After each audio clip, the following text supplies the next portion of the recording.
There we are. We are live. All right. How is everybody doing tonight? Got a fun stream for you. I took a long time setting it all up. There's a lot to go over tonight. We're going to wrap up the Demar stuff. We're going to get into the supposed UFOs being supposedly shot down. We're going to get to all that. To get into the supposed UFOs being... I just said that. Looks like my watch page is alive and well. All right. That's good news. How's everybody doing in the chat? I go back to the comments that I missed before I started streaming. Italian Water Ice says, can you please shout out David McCormick in New Jersey? He's a co-worker of mine who is a big fan of yours. Shout out to David McCormick in New Jersey, co-worker of Italian Water Ice. I'm shouting you out, bro. I hear you're a big fan of mine. Hopefully that's true, because I'm shouting it out to you.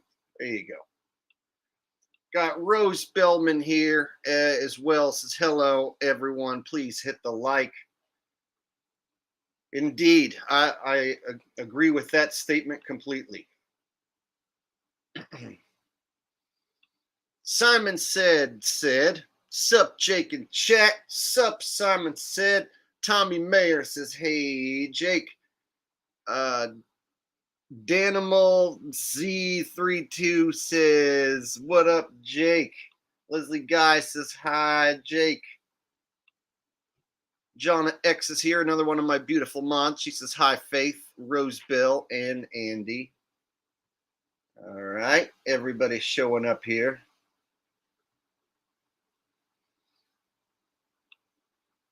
Chevy Van Gogh and friends says, howdy. Howdy, y'all. And for those of you tuning in from Australia, good day, mate.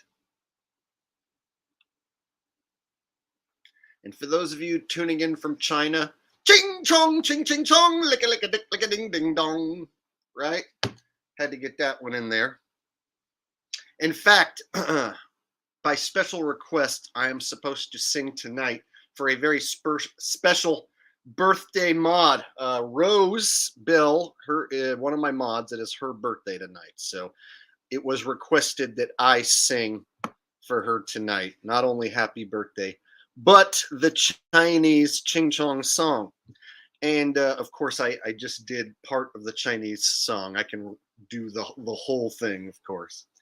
But we'll start with the classic happy birthday.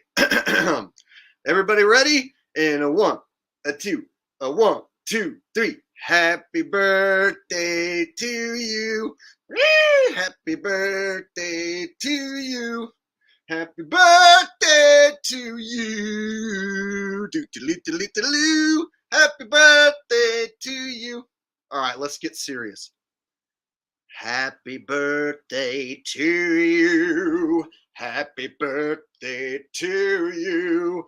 Happy birthday, dear Rose, my beautiful moderator. Happy birthday to you, and many more on Channel 4. Your mother's definitely not a... Just kidding. All right, not going to say that last part. All right. Oh, and then let's do before we end there, let's do the restaurant version of Happy Birthday. If you've ever been to a restaurant and they sing you Happy Birthday at the restaurant, it goes like this: Happy birthday from all of us to you. We wish it was our birthday so we could party too. Hey! And then they go back to work. Have you ever went out to a restaurant and they tell you someone tells on you it's your birthday and they come sing? That's what they do. They can't spend the entire time singing the song, and the birthday song is supposedly copyrighted, all that yada yada. So what they do is they give you that mess where it's over in like 5 seconds. Happy birthday from all of us to you. Wish it was a birthday we could party too. Hey, all right, here's a cupcake. Bye. And then back to work. All right. Yes. Very special day. And also, it was requested that I sing her favorite song, which is the Ching Chong song. It is her favorite song in the world. So all Chinese music sounds the same, all of it, and it sounds just like this. Any Chinese song you look up is going to sound exactly like this. You can't prove me wrong. Ching chong, ching ching chong, lick a dick, lick a ding ding dong. Ching chong, ching ching chong, lick a dick, lick a ding ding dong. And that's not racist. So don't anyone claim that that's racist. That's how all Chinese music sounds. I know because I've listened to every one of their songs. Yes. There you go, Rose. Just for you on your birthday. Mwah. And Jonna had a little something to do with that. So you can thank your sister for hooking you up on your birthday.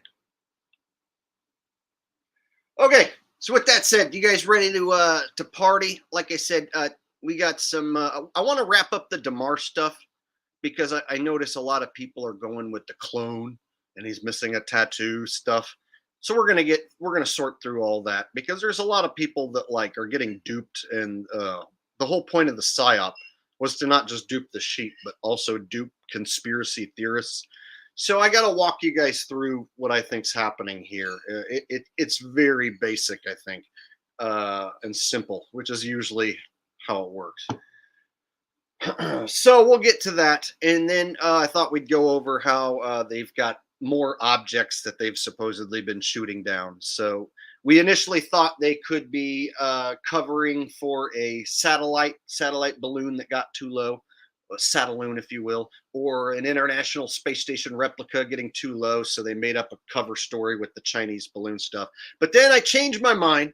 We went in a different direction. Now that they've supposedly started shooting down multiple objects, we're up to 4 now. And this latest one, they said it was an octagon-shaped UFO. So now they're trying to lead the public into thinking aliens. And those of you who've been following along, the Illuminati card deck playing game has an alien invasion card, correct? So it is a card that they could play. I don't expect it now, but I don't put it past them. So there's always the possible fake alien invasion card that they could play on us at any time. So we can get to all that and much more. You guys ready to have some fun? Yes, sataloons indeed. I initially thought the first balloon might have been a cover story. However, now that they've ran with multiple objects being shot down, I look at the whole thing like a giant operation instead. So no more cover story. Full-blown psyop in motion as we speak, being covered by all the major networks. You know, I would say right now that's like the major story they're pushing the most, because every network's been running with that one for like days and days now, doing updates. There's another object. There's another object. We don't know what it is. It's like the shape of an octagon or something. We shot it down. And we're trying to go find out what it is. You're just going to have to wait and see. Total psyop, the way they're stringing us along. So they obviously aren't doing a cover story. They're obviously doing a full-blown operation. Yes, 99 red Luftballon, of course, which actually ties into it. I think the lyrics of that song strangely tie into what's going on. Predictive programming.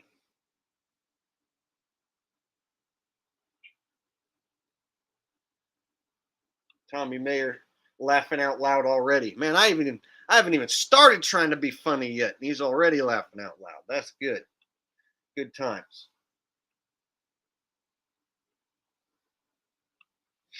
Sunflower says Biden shot down the balloons with a BB gun. Well, I'm pretty sure you guys know what sound effect it made, right? The sound effect probably sounded something like do do do do do. I see balloon come try to spy me. No, try to spy me with that balloon and they said shoot down. President Biden said to shoot down the do. And they come down and we don't know. Hey.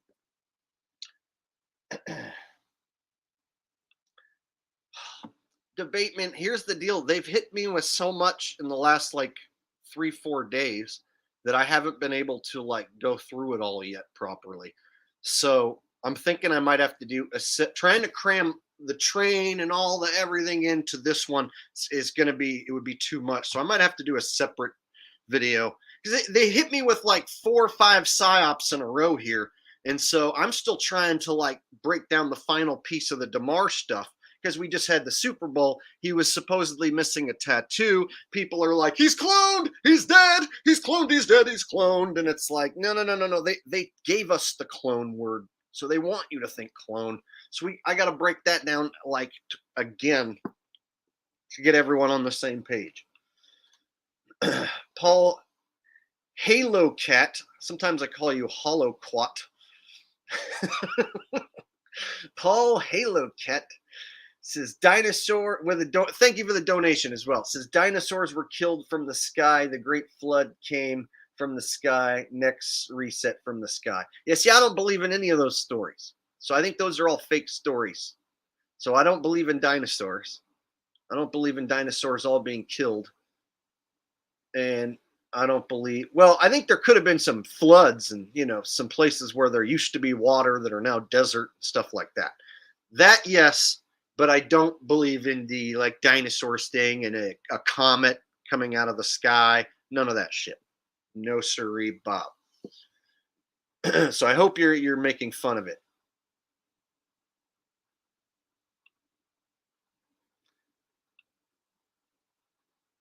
All right. So I thought for fun that we would start with a fun little clip, and then we'll get into the meat and potatoes of the argument of the, you know, the important stuff. But let's start with something fun.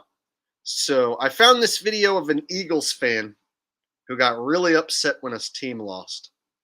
I don't know if you guys have seen this yet. This is Eagles fan.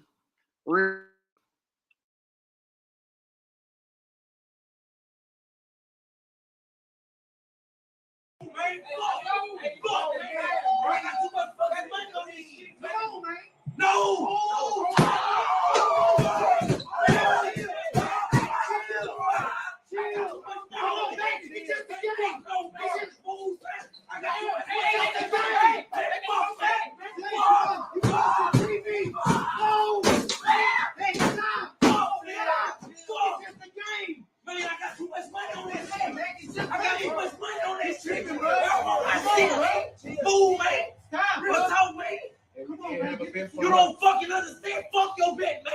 Hey, you pay me, man. Fuck out my face, man. Oh, man. All right, here's the deal. First time I saw it on my phone screen, I laughed and thought it was funny. Second time I saw it on a big screen, I pulled it up on my computer and I have my computer plugged into a big screen. Then I was like, oh, okay, looks like it's fake. So even something like this, you have to be looking at it like, is this even a real reaction? Will somebody break a cheap ass TV to have a video go viral? Yes. So I watch a video like this. Like I said, first time I saw it on my phone screen, I thought it was real and I laughed. But then the second time I watched it, then it was like, oh, okay, now it looks a little different. Now it seems like you could have a cheap ass TV, you break it on purpose, and you get this viral video. You can easily buy 10 TVs with a good viral video. So anyway, I don't know if it's real for sure or fake for sure, but my guess is it's probably fake.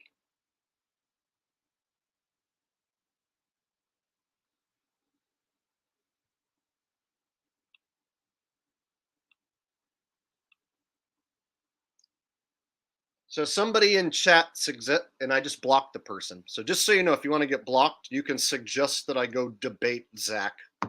If you suggest that I go debate a lying scumbag fraud, a scammer, I'm going to go debate a scammer on his channel. If you're here to suggest that, just know you won't last long if I spot you. Just saying. I've watched what he does. I've called him out for what he does. There is no debating a guy who's going to say, you're just nothing but a jealous hater. You're just a jealous fucking hater and you deserve a bullet in your head. That's what he'll say, and he'll talk over me, and I won't be able to get a word in, and he'll cut me off. So what would be the point? to make him look good in front of his loser ass subs. So anyone asking me to go debate, I'm going to think you're either a sock account of Zach or you're one of his butt buddy minions. And I'm not interested. Bye-bye.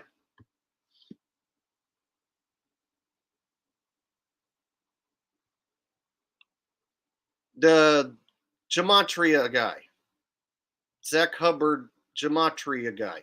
That's what I'm talking about. If you don't know who it is, then don't worry. He's a scammer who uses gematria to pick games wrong and scam people. And then he changes his picks after he got them wrong and says that he got it right. Basically every time. According to him, he's never got a game wrong. I'm glad people are asking who it is even after I explain who it is. That's good. You don't need to know. But there was one guy who showed up and none of my mods spotted him, I guess. And I had to block him just now, or a minute ago. Said, "Go debate Zach, you pussy." See? Like I don't know what sort of tactics that controlled opposition is going to use.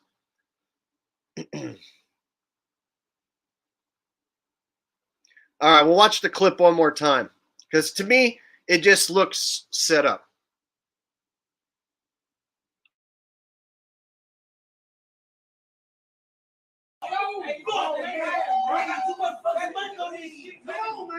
No!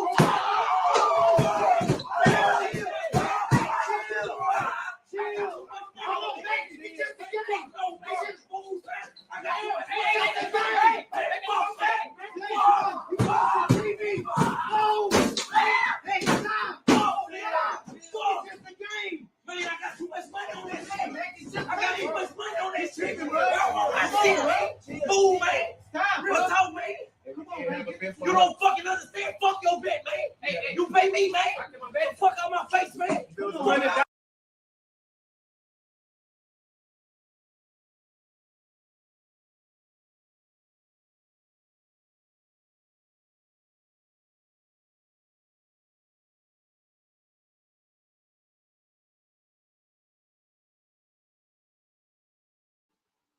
Okay, so I thought we'd start with that. Because there's people out there that actually do take it that serious. But I also wanted to start with that to show you guys even something that's supposed to be real, like an Eagles fan throwing a tantrum, which is something that would happen. It still looks like a fake video. So I am to the point now where no matter what I watch, I'm like, oh, wait, is this some set up fake shit just to go viral and get a bunch of views? Right now, like every time I see any sort of like video that's being passed around, I'm like, and it's somebody out on the street or supposedly doing something legitimate, something real life. I always wonder now, like, oh, they set this shit up with their buddies so they can get a viral video. So you have to look at everything, not just videos like that, everything from what's on the mainstream news to what's just some regular stupid TikTok shit like that. You got to look at all of it. If it comes on a screen, as it might be fake and rigged, set up, what have you, trying to elicit a response out of you, get you to comment, be like, ha ha, that guy, blah, blah, blah, drive up their view. You know what I mean? Meanwhile, they duped you by putting on the whole damn show. See? Yeah, see, so you have to be able to fine-tune your bullshit radar to be able to see through all the different types of bullshit going on. So if you can't like see through something like that, for instance, or at least just question it, then how are you going to figure out what's going on with the Demar thing? Speaking of, let me show you some stuff about the Demar thing that's been going around, about his tattoos and being cloned and all that. But first, got a super chat coming in. NPN says, more and more people realize it's fixed. Thanks for everything you endure. Oh, yeah, I had to put up with a bunch of fanboy comments, insulting me, calling me names, asking like the same stupid questions over and over and over again. And then when I answer them, rejecting my answers and insulting me. And it got old, but I also got a lot of new subscribers and a lot of new watchers, and opened a ton of people's minds to the fact that the NFL is rigged. Not only that, all sports, everything you're watching on TV is just a phony joke.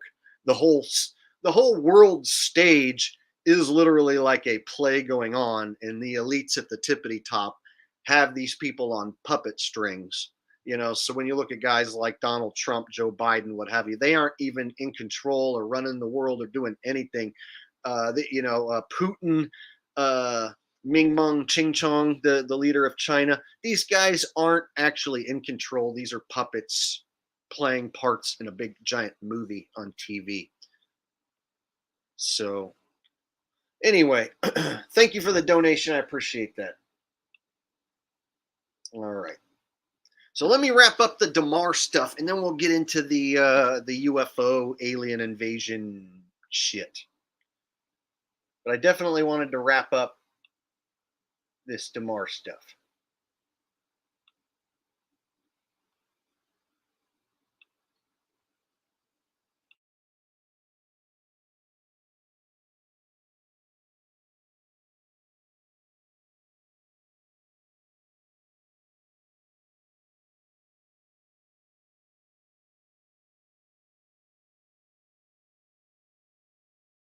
So supposedly that's Hamlin. There's no P on his neck. He always has a P tattoo on his neck.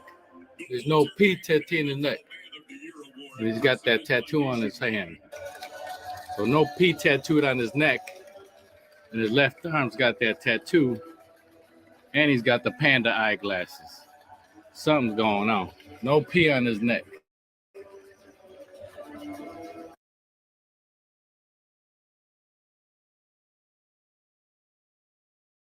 So supposedly that's Hamlin. There's no P on his neck. He always has a P tattoo on his neck. There's no P tattoo on his neck. But he's got that tattoo on his hand. So no P tattooed on his neck. And his left arm's got that tattoo. And he's got the panda eyeglasses. Something's going on.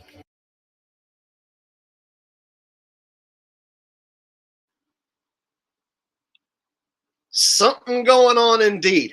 Okay, so there's a lot to unpack, and we haven't talked about the jacket that he's wearing with the zombie Jesus. I mean, a lot of Christians are triggered by the jacket. See, I'm not like some hardcore Christian, so the jacket doesn't trigger me, but I see why he is wearing the jacket specifically to trigger religious people, especially the Christians who are praying for him.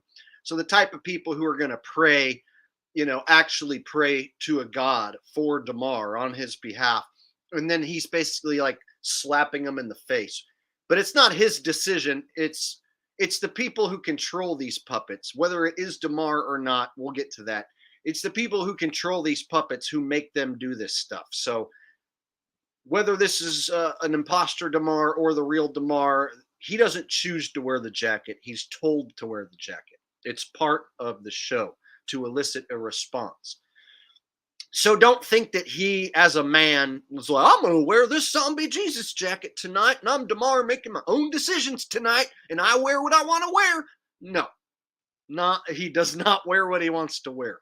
So Demar is just a puppet, like imagine like a naked Barbie doll, and you can put whatever outfit you want on the Barbie doll. He's basically like a doll, and they can put an outfit on him and parade him out.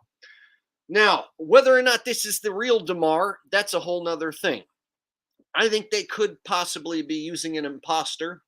I think they also have deep fake technology that they can digitally remove something like that in real time. So I believe that they can use different tactics to purposely fake you out and get you to jump to a conclusion. Got a donation from Waiting to Die. It says it's hard to keep going with open eyes. Hey, thanks, buddy, for the donation. So it is, man, because they're hitting us with psyops like, 2-3 psyops a day now, right? So now you got this Demar thing going on, and the UFO thing being shot down, and the trains in Ohio, yada yada.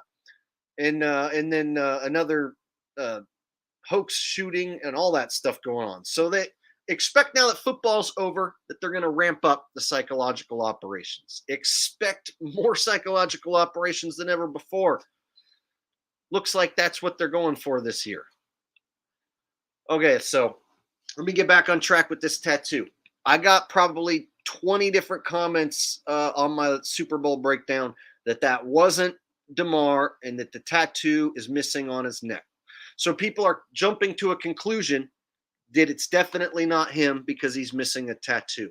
And to that, my rebuttal is you can have a fake tattoo. Did anyone meet Demar before this happened? Did anyone know Demar before any of this happened? Nobody. Nobody heard of the guy. Nobody ever talked about the guy. Nobody is like, I knew Demar personally and I know he had a tattoo and he's been... No. So now we have a situation where one fake tattoo can cause an entire group of people, thousands, to assume he's dead and cloned. Right? So people are going in this he's dead and cloned direction, and I want to show you that it's not smart to jump to that conclusion because I think the government set you up to jump to that conclusion. They want you as a sheep to think he's alive, and there he is, or as a conspiracy theorist, they want you to think he's dead because of the jab and that he's cloned. They want you to say stupid shit like that because it's so much easier for them to just have an imposter Demar and not have anyone be dead. Fake you out with some digital removing of a tattoo on a screen. Digitally mess with your mind.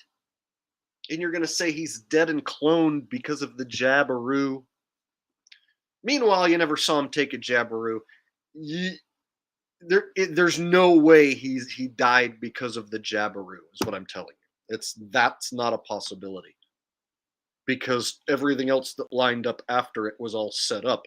So how could they have everything set up and know he was going to die at that moment? So I want to break down why I don't think for a second that he died because of the jabberooski.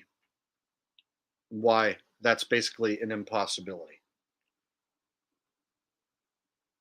So they could be using an imposter Demar, but it's all according to a plan in a script to purposely dupe the public. The ones who are asking questions. So let me show you why I'm saying this, why I feel the way I feel about this. And maybe you'll change your mind too.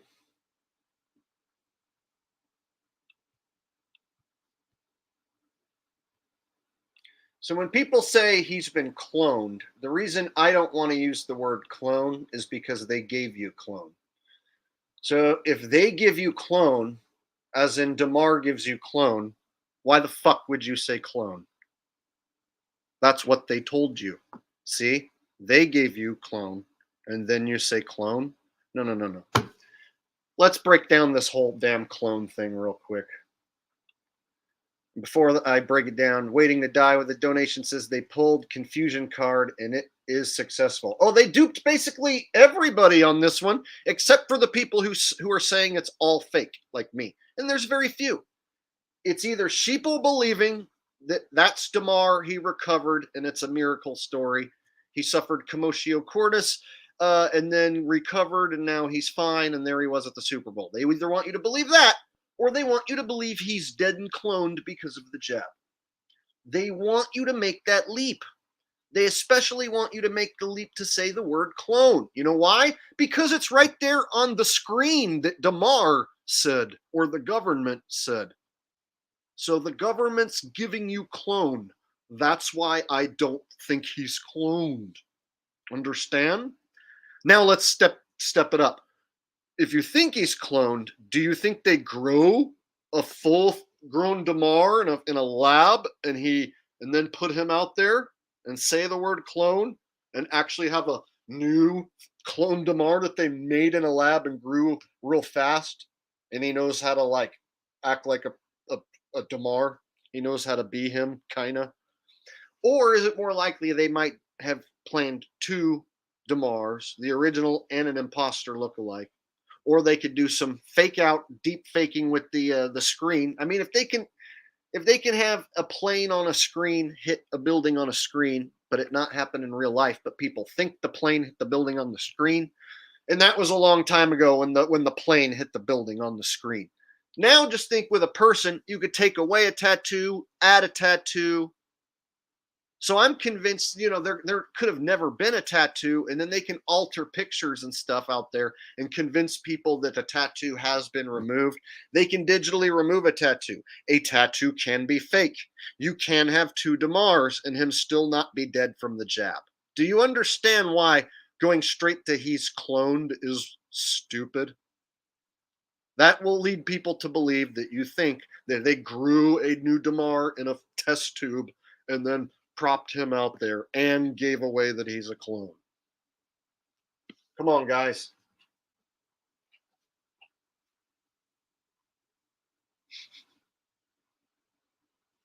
So you got to remember the people who are pulling this psychological operation, they're trying to be more tricky than ever before.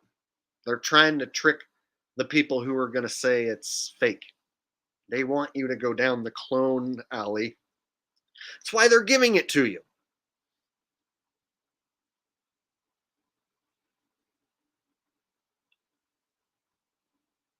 All right.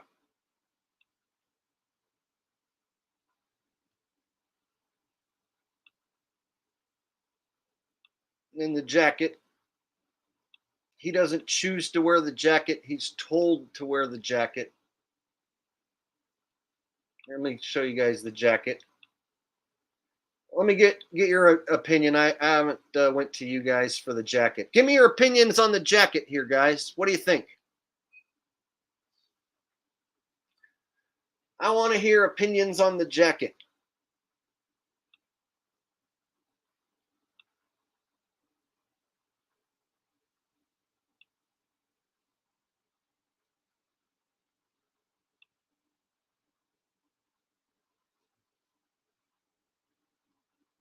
So Christians are calling it blasphemous, blasphemy, of course.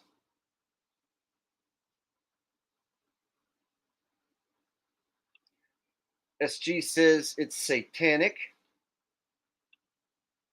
Skrilla's Crow says, where can I get that jacket? Apparently it's like $3,000-$4,000, that jacket. But I guess you can get it online somewhere if you really want it. If you want to go around triggering people wearing that. I mean, it looks goofy from a style standpoint. Like, even if it wasn't a religious related thing going on, it just looks cartoony and stupid. So I would never own anything like that, even if it wasn't Jesus on the back. It just looks cartoony and stupid. So from a style standpoint, I think the jacket is just stupid at looking as it is. But then when you add the fact that it's like purposely trying to piss off Christians and it was successful, then you can tell it's not one man choosing to do this. They aren't gonna, somebody if would have got to him and said, like, dude, you can't wear that on TV at the Super Bowl, if they cared enough about people's opinions to stop it. So they wanted to trigger the Christians. They wanted public outrage. That's why it was presented to us. So if you did get triggered by this, you also have to realize that that was their goal.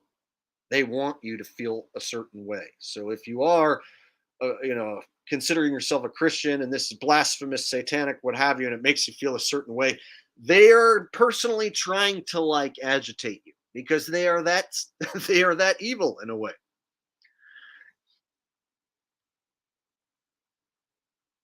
Indeed, Andy. So they want the reaction because outrage equals clicks, right? So the more clicks they could get out of this, the more attention. So the fact that they're trying to draw this out and get as much attention out of it as possible from a lot of different angles and get people talking with all these different conspiracy theories. And I mean actual theories that don't quite make sense to me. So we got this. And now let's get to the tattoo thing here. Let me show you guys my investigation, what it turned up.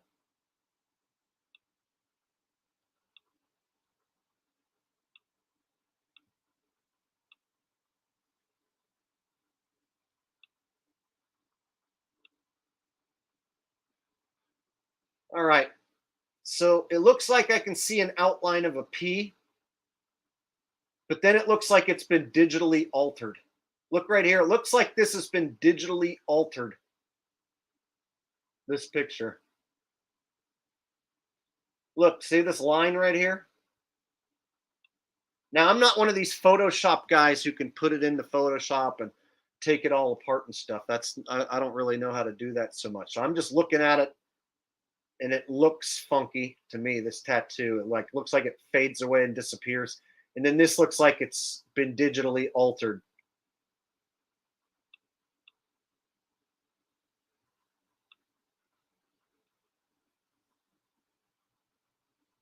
So what I see here is I see a partial tattoo that kind of fades away, and then that bottom part just doesn't look, it looks weird. Something's just off about it.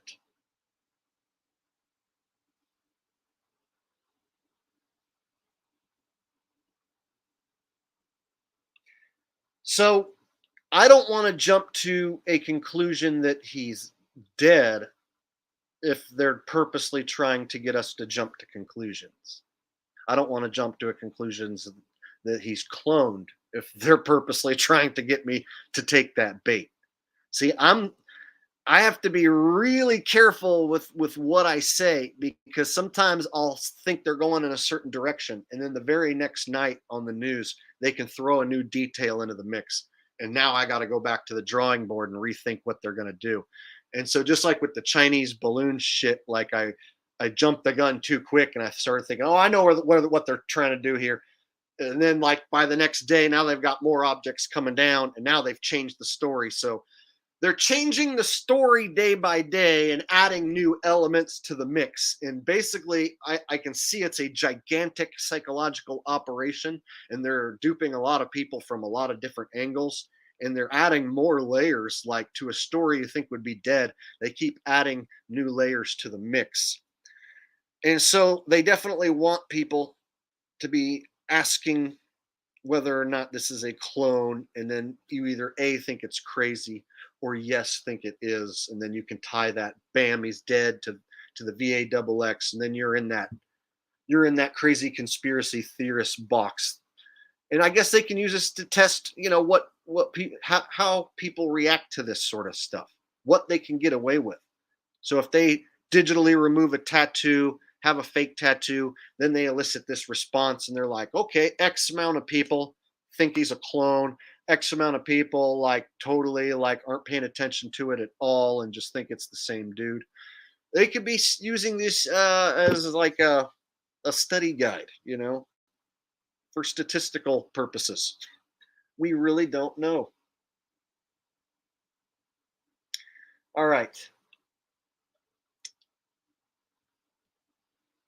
Got one more picture I wanted to show you guys.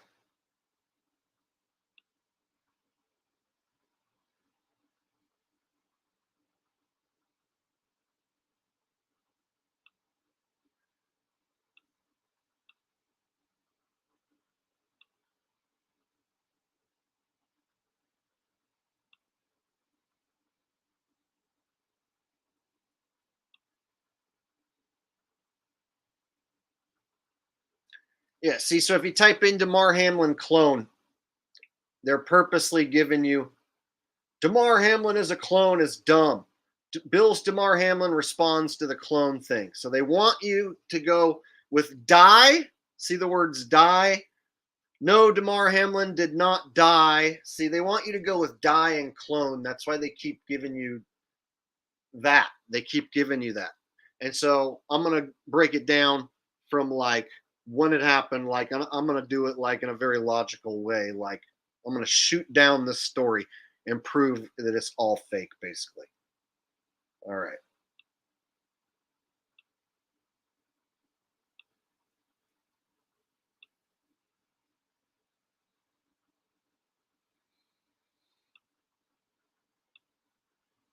Okay, so here's the hit. We'll watch the hit, and then we'll talk about what happens after the hit. So the hit, not very hard. They go to the ground pretty softly. Okay? So for those of you saying he died because of the Jabberoo, if that's your stance, get ready to defend your stance. Okay, so if you think he died because of the Jabberoo, you have to think that right here, that the Jabberoo just decided to kick in.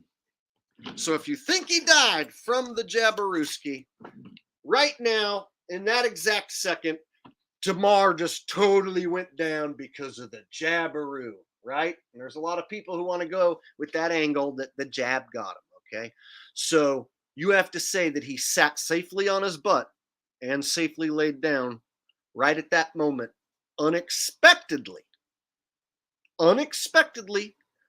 which means nobody would have any clue what's going on and everyone's reaction would have to be genuine. So did everyone on the field react in a genuine way, or did they fake cry and crowd around him? Pretty sure, if I remember correctly, after the hit, they all crowded around him, right? They all crowd around. So we can't see what's going on. We're like 10 minutes, right? And then we get the fake cry. We get the fake crying, right? Cover your face. You got to cover your face. Crying into the man's chest, right? You got to cry into another man's chest. So my thing is, if you think he died from the jab, how come all the players are fake crying? Were they told Demar's gonna die from the jab in the game unexpectedly? Oh wait, no, they can't be unexpected if they tell him he's. So did they plan for Demar to go down and die right there, or what? So come on, all you people that think he's dead, did they have all the players start fake crying as well? Or are you going to take the position that the players are really, really crying and he's really, really dead? Just saying. So they had this tender, loving moment right here that's obviously scripted, that I've made fun of in like 2 different videos. I've made fun of this a few different times. I'm making fun of it again. I'm going to cry into another man's chest because my teammate might be dead. So I've heard quite a few people be like, the jab got him. I know for a fact all the players are jabbed. And so that means he unexpectedly made a tackle, sat on his butt nice and safely, laid down nice and safely while actually being dead. Then the players crowd around him, block the view of everyone for 10 minutes. They don't try to get him off the field and get him to the hospital, but they crowd around him and have the players fake cry and do stuff like what we're seeing on the screen. Now, again, what are you going to do? Say the players are really acting for real? Or like that this is how they're experiencing real emotion here? Or are you saying the players knew Demar was dead, but they don't care and they're faking it and they're glad he's dead? Like, see how the whole dead Demar thing starts to go out the window when you add fake crying into the mix? When you add 10 minutes of supposed CPR into the mix?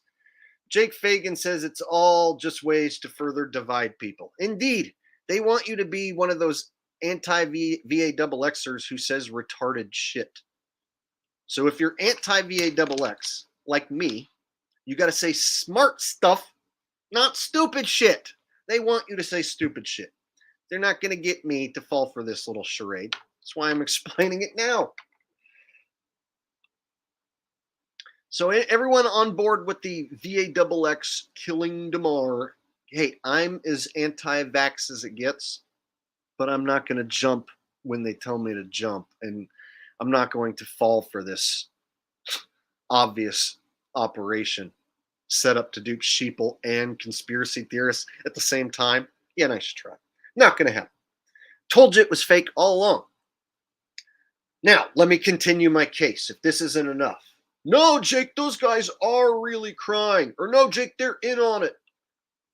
We got the kneeling Neil who doesn't kneel. So everyone kneels except for Neil, and he's wearing the number 33. You got your Masonic connections, right? So if you think it happened unexpectedly, how do you explain all this ritualistic setup that they have all planned with Neil not kneeling, number 33 in the Masonic ritual connection and all that? How do you set all this up if it's not planned? So it has to be planned, obviously. It has to be planned because there's also every single outlet talking about it and demonizing the anti-vaxxers instantly. So all the anti-vaxxers get demonized immediately after it happens. Within seconds of the man going down, all these reports and robot comments hitting the boards. That has to be set up ahead of time. It cannot be done right away. Do you understand? It cannot be done right away. It has to be set up ahead of time. No, Jake, he's dead. I saw him get the jab and I saw it hurt his heart. And then all those players are really crying. You can't defend it. You can't. I don't understand why anybody ever fell for the clone dead shit. How about just maybe there's an imposter Demar, maybe there was a fake tattoo.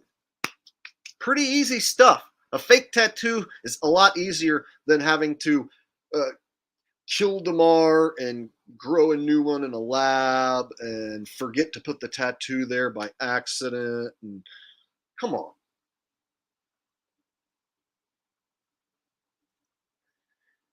All right.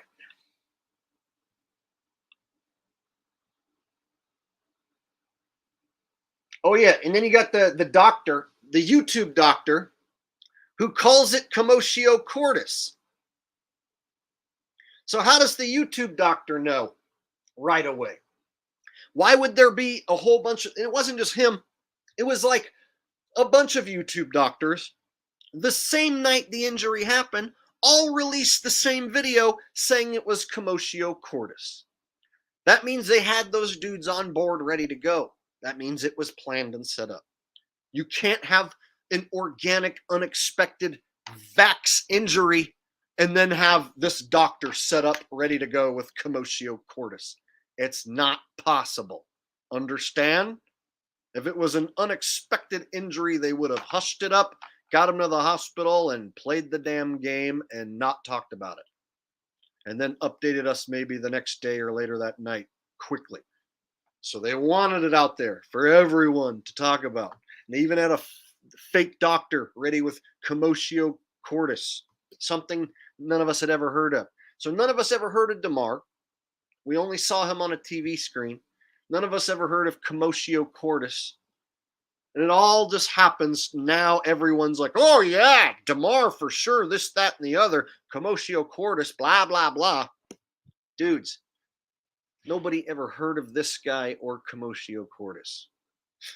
How the hell would they have that set up and ready to go if it wasn't planned? If it was unexpected, they wouldn't have this ready.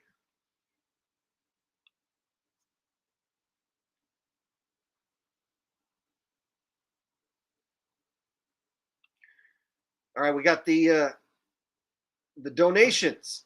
He had the charity, supposedly, and he got all these donations. I don't know how many millions he ended up with, but at the time this happened, it was 6 million. So I'm sure by now, I don't know, 15, 20 million, whatever it was. So this Demar thing got millions and millions in donations, right? So if it was unexpected and it just so happened to happen to a guy who had this toy drive thing set up that they turned into a regular separate donation thing and it got millions.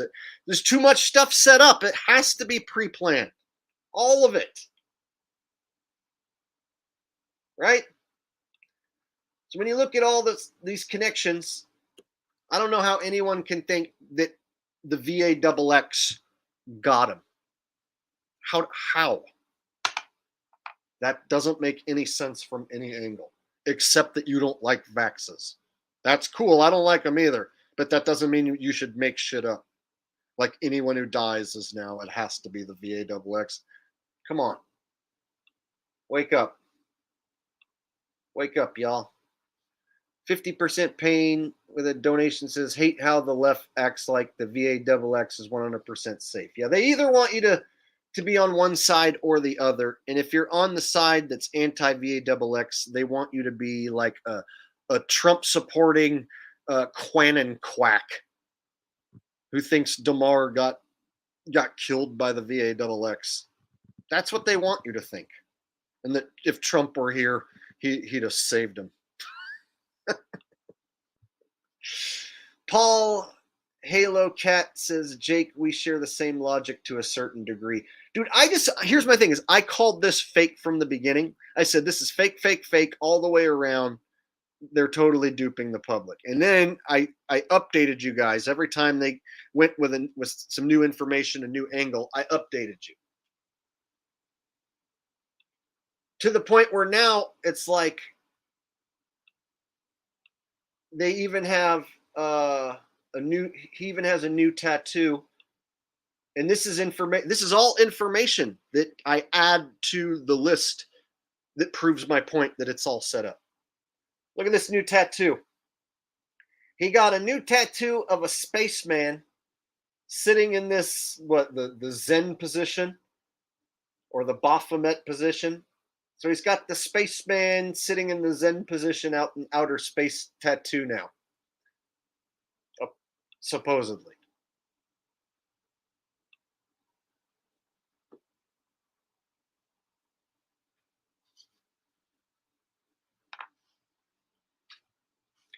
See, so they even have to fit fake space in with the football player. And check this out. What do we have going on? Possibly UFOs from outer space, right? So they want you to be the dumb one who thinks that Demar's dead because of the VAXX, and then they cloned him and grew a new one in a laboratory, and then the government's lying about space aliens because Trump and Quanon are going to save you. They want you to be that stupid.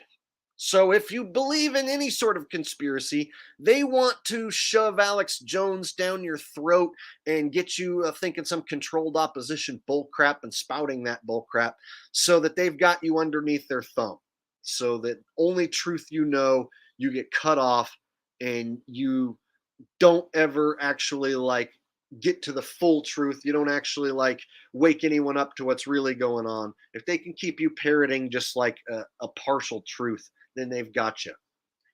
So if you're not a sheep, well, they can keep you only partially awoke and keep you kind of still a sheep. And that works for them too. Oh, yeah, you know about 90101. Oh, you know about Sandy. Oh, but you believe in Alex Jones? Ha, we got you. Got you under our thumb. If you're following Alex, we got you. See? So it's funny how they can tie in the fake space with the football player and the tattoo. So he's missing the tattoo here, but he got a new tattoo here, and it's space. Oh, and what's going on? UFO stuff. The government's lying about. See how they tie all their shit together? Very sinister, very slick. Jesus Montes with a donation says, when will the dollar drop to zero and everything else? Any opinion? I think they're going to go with a digital dollar. So I think they can eventually drain people's bank accounts on purpose and say it was China who hacked the banking system or something, and that they need to go to a more secure dollar. So eventually, or they're going to demonize cash. They're going to say cash is spreading a new variant of, the boogeyman disease. And so we need to get rid of cash. Eventually, they're going to push us to a digital dollar, a crypto type money system. They might even adopt one of the cryptos as the new dollar. And so I eventually see cash going bye-bye in maybe 10 years or so, maybe sooner, which sucks because I like cash and I always have cash. So yeah, that'll suck to not be able to have cash.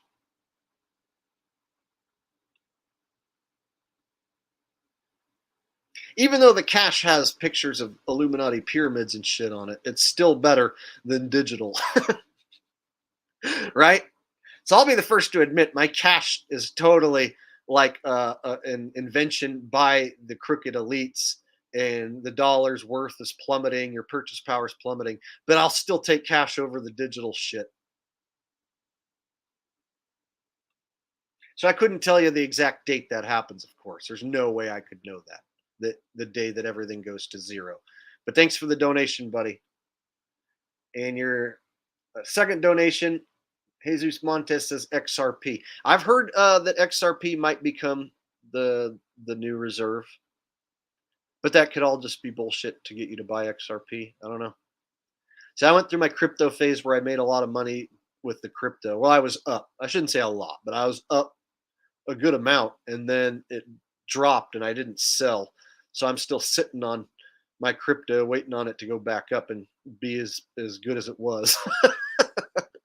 So I didn't get destroyed like other people by like panicking and selling as it plummeted and taking a huge loss.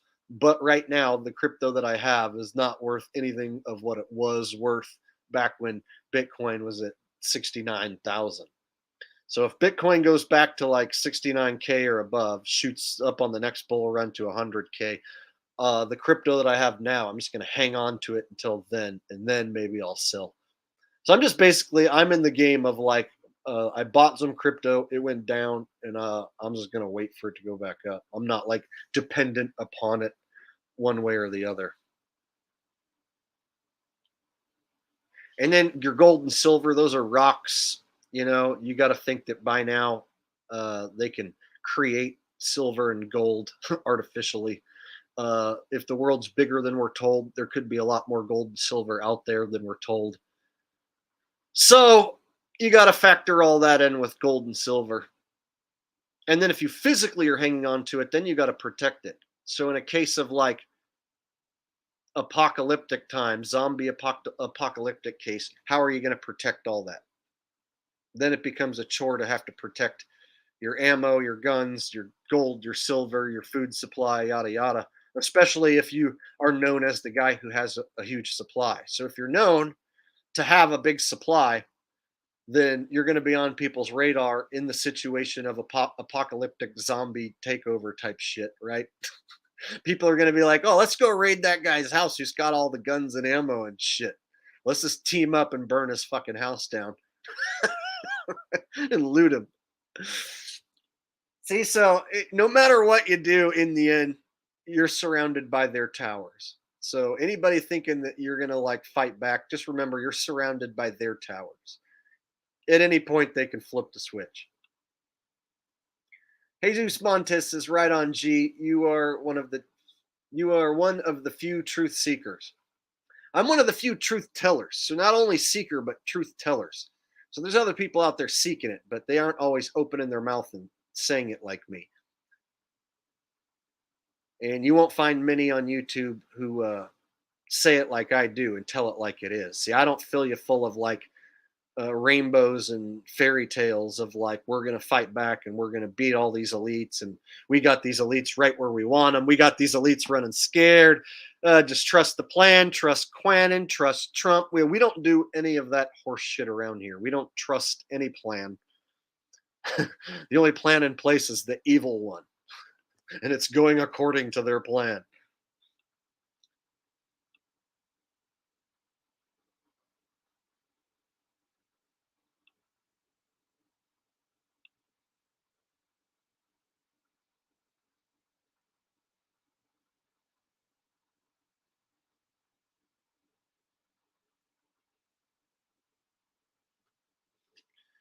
All right.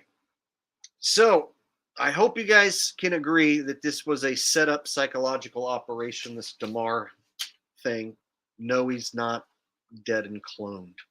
There might be an imposter Demar, but you can also have a fake neck tattoo. You can also do digital manipulation of the pixels on a screen in live time.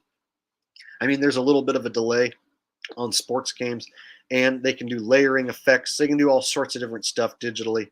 So between deep fakes, digital manipulation, there being an imposter Hamlin. Those are all options. Fake tattoo, what have you, all options. But one option I don't consider an option is that he's dead because of the VAXX. Sorry, doesn't work, doesn't fit. Everything was planned out. Everything down to the Monday Night Football. Oh yeah, the last thing I'll show you, and then we'll move on. The Monday Night Football crew, even they were ready. So even they were in on it. So for the Monday Night Football crew to all be in on it means it has to be staged.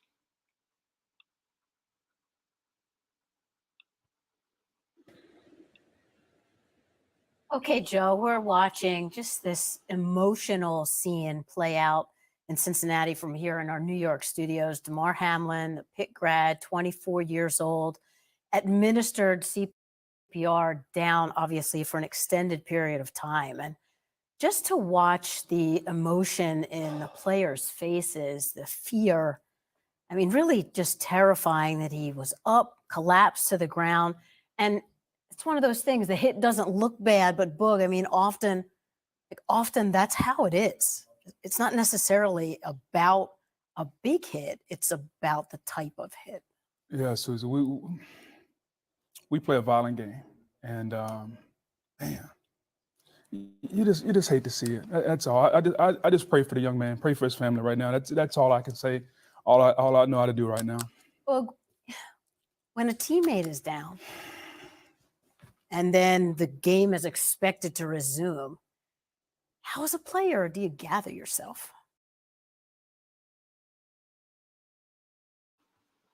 More proof that the whole thing's set up, and even these low-level announcers, right, or crew members, I should say, are in on it.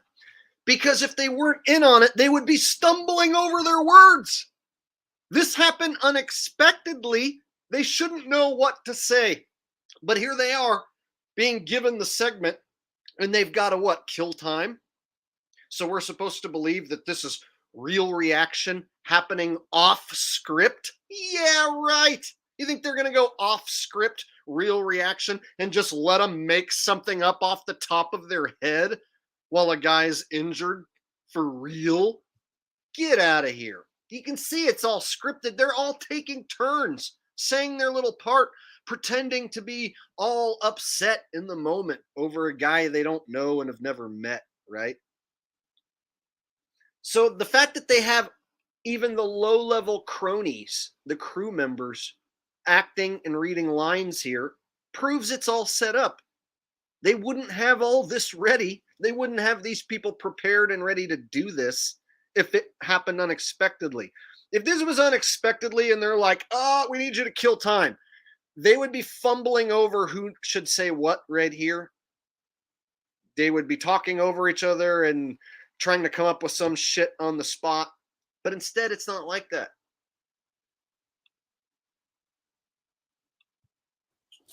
I've never been in that situation. I don't even know if any of these players are thinking about that right now. I think by the look on their faces, they're all concerned about their teammate, because their teammate on the field is bigger than whatever is going to happen at some point tonight on the field. The well-being of their teammate is bigger than whatever the outcome of this game is going to be. So I don't think these players are worried. I wouldn't be worried about that. I don't think they're concerned about that. If they have to, I guess they'll figure it out. But the health and well-being of our brother on the field is the most important thing right now.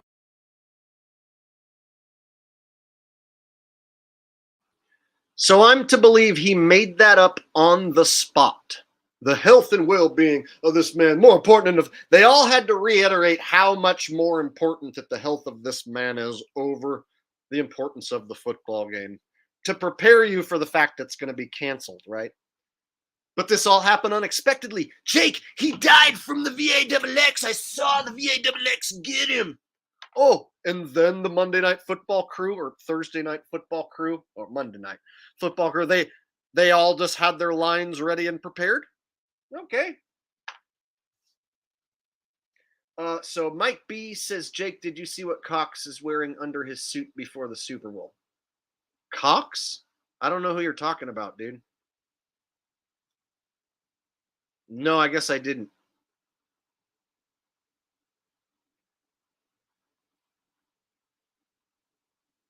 Thanks for the donation.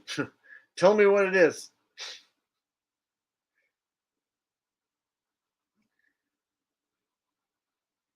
See, now you got people laughing because I said the word cocks.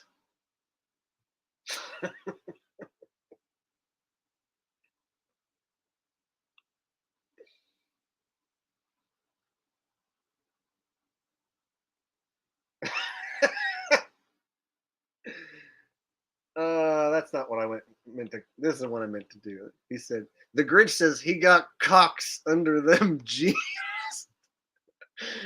I know it's probably some guy with a last name Cox. So Jake Fagan says Fletcher Cox. Dude, I don't know all the players or the coaches or whoever you're talking about. So no, I don't know who you're talking about. I don't pay like that much close of attention to like who's at every position and what the name on their jersey is and shit. So I don't know.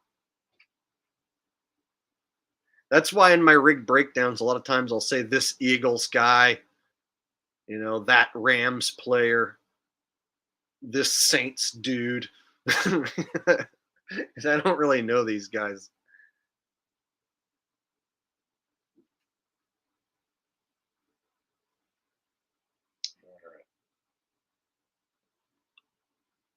Okay, so I just wanted to show you that they have the Monday Night Football crew. Even they are in on it. So announcers know it's fake.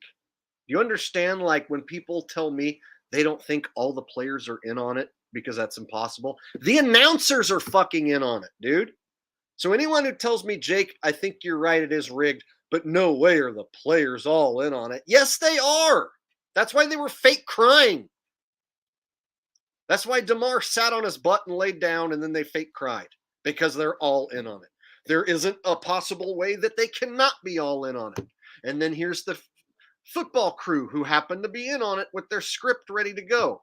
All like in the same fake upset tone, talking about how his life is so important.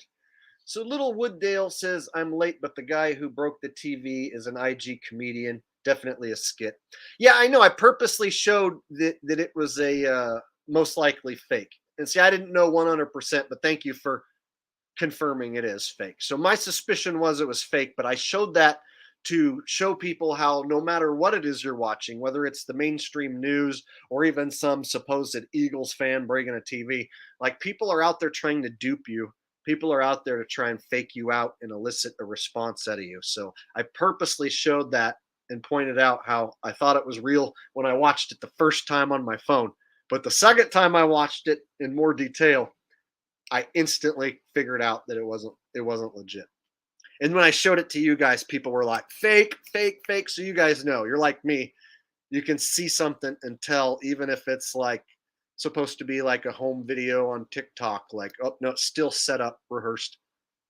Bullshit. All right. Thank you for the donation, buddy.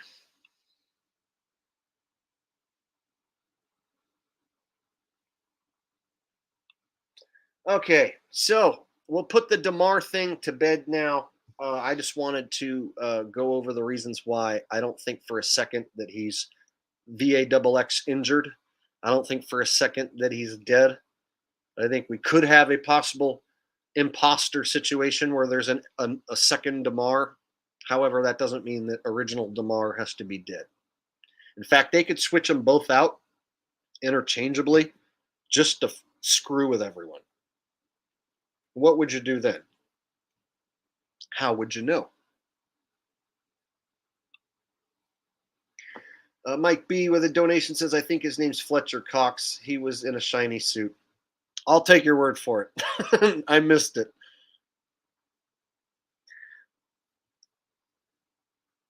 I also want to point out, I think that we're in an age where the CIA has masks that are so realistic that you could probably have a white dude put on a Demar mask and pull it off.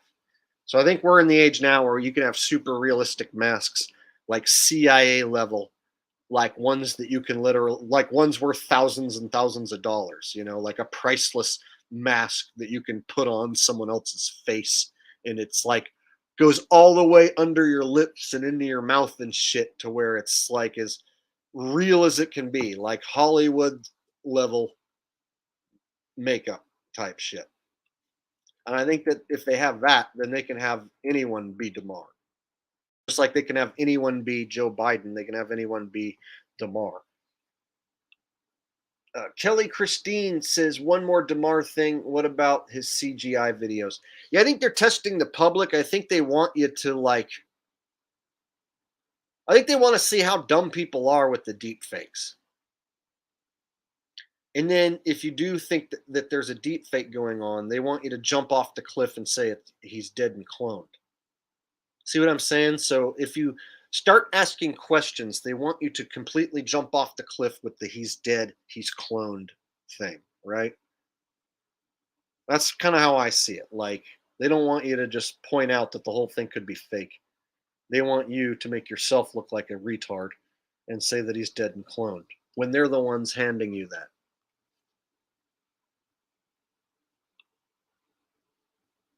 Thank you, Kelly Christine. Looks like Faith just sent me something.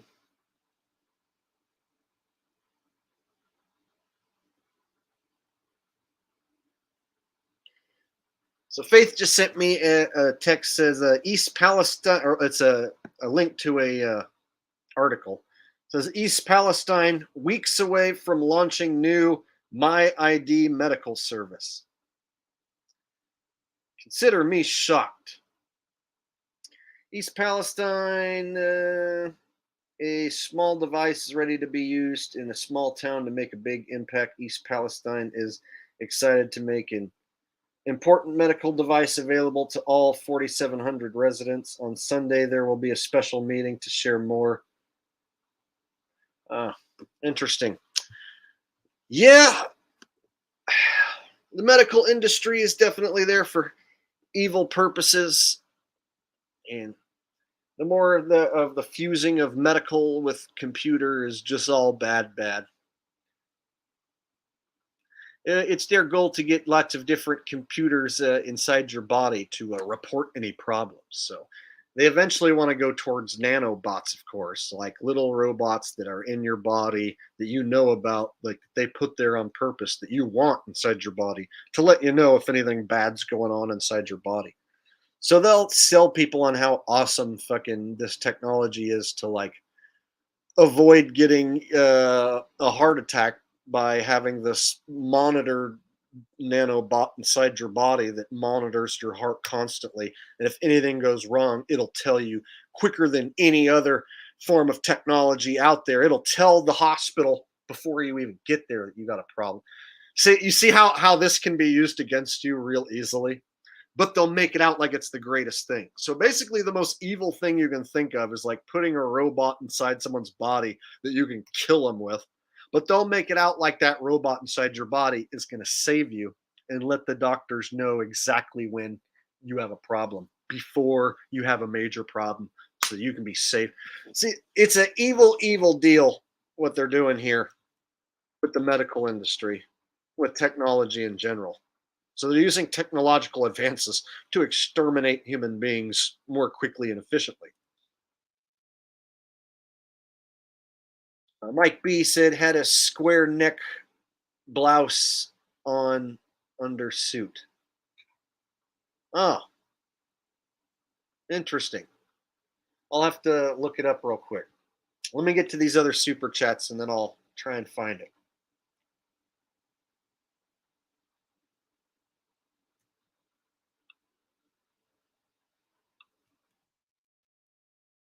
Michael Bostos says, what do you think about transvestigations that most celebrities could secretly be androgynous research?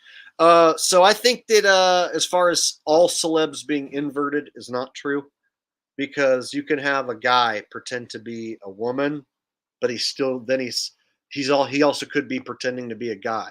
So when people say every single person in Hollywood is inverted, I don't buy that. But I do think Hollywood does promote being a transformer. They do promote the LGBTQ LMNOP agenda. So I do think it is an agenda being pushed. However, I don't think every single celebrity who's a guy is a woman, and every single woman is a guy. That just doesn't work. And the reason it doesn't work, and I've shown people, is I think in some cases they have dudes playing the part of women, but then they also are playing the part of a dude as well. So here, I've shown this in past streams. I'll show it again. So for instance, Kevin Kline was playing the part of Melinda Gates and has played the part of Melinda Gates. But Kevin Kline is a dude. So Kevin Kline isn't actually a woman. Kevin Kline is a man, but he's played the part of Melinda Gates.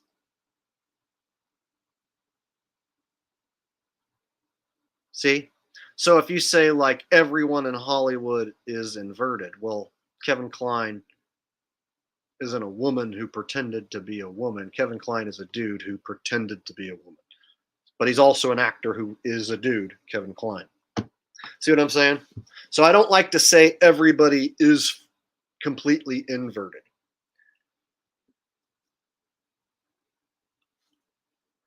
Right? Omrit2 with a donation, of course, a 666 donation. Gotta be, right? Thank you. Says Jake's super show is always Q, all awaken people believe it's the VAXX, though they staged death by a chest hit. So why stage this type of accident? It can't be. The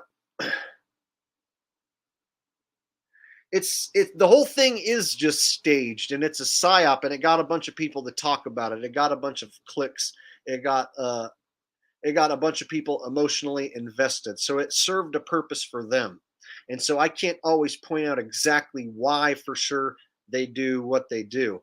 But I can see just by the amount of attention that got all the networks that made money off of it, and everyone who made money talking off about him, and then the donations that came in and all that. It was a money-making venture. It achieved what it was meant to achieve, and it divided and duped a bunch of people.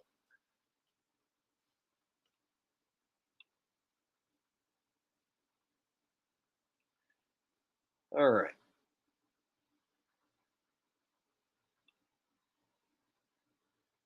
So I do think there's a whole lot of transforming going on in Hollywood. Men playing the parts of women, and then women who have been turned into surgically through surgery, turned into men, stuff like that for sure. And the LGBTQ agenda being pushed heavily.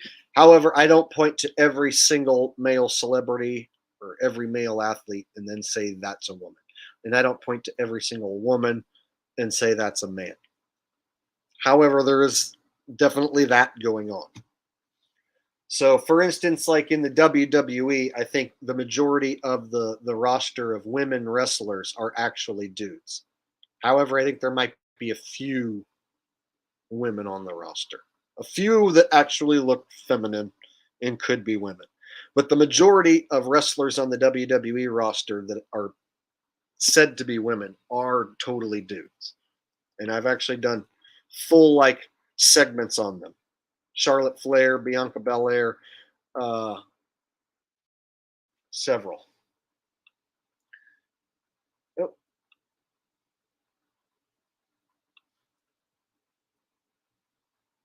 Yes, exactly. Some celebs are transformers, but not all. And then you have celebs who can play multiple roles to where they can just dress up as the opposite sex for a role. You know, like Robin Williams dressed up as Mrs. Doubtfire, but Robin Williams wasn't an actual woman, right? Robin Williams, you know, if he's still alive, could play a variety of different characters. And if done well enough, it'd be hard to tell. In fact, people were saying that Robin Williams was playing the part of Melinda Gates, and I came along and said, no, it's Kevin Kline. And then everyone was like, oh, fuck, that looks way more like it. Then people stopped saying it was Robin Williams, started agreeing with me it was Kevin Kline. So it's kind of funny.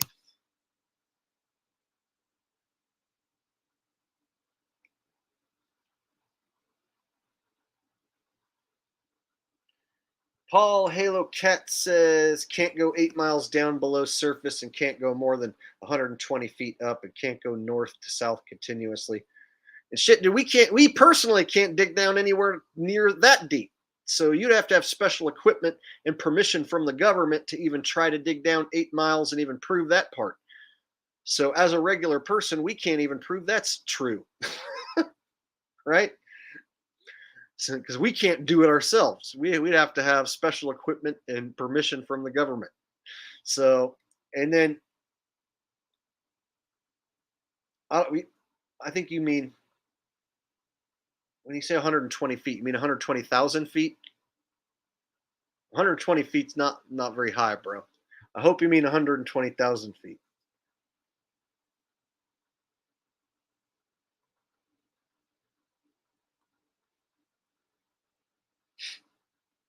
$120 feet. He says yes.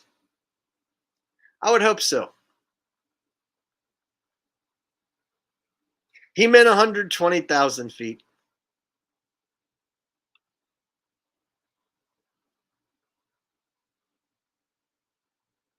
Shit, that could be true. I don't know, man.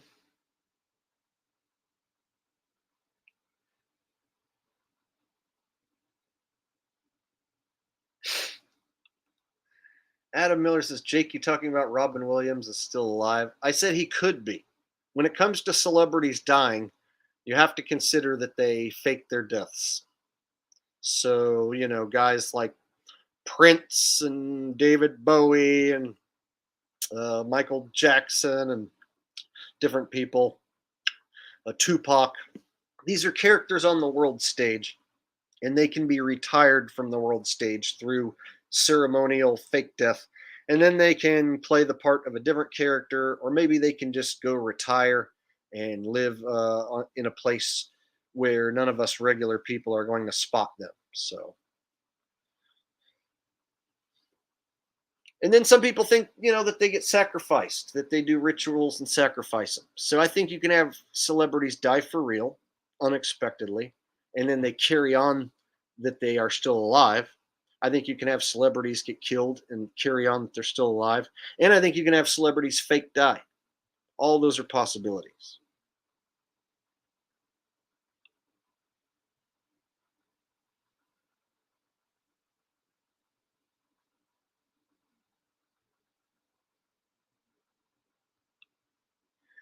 Super Hot BM says, make more flat earth videos. I will be returning more to regularly scheduled content because football's over. So I won't be doing a bunch of football shit as much. So that will basically stop until next season. And I'll be getting back into just more run-of-the-mill conspiracies and psyop.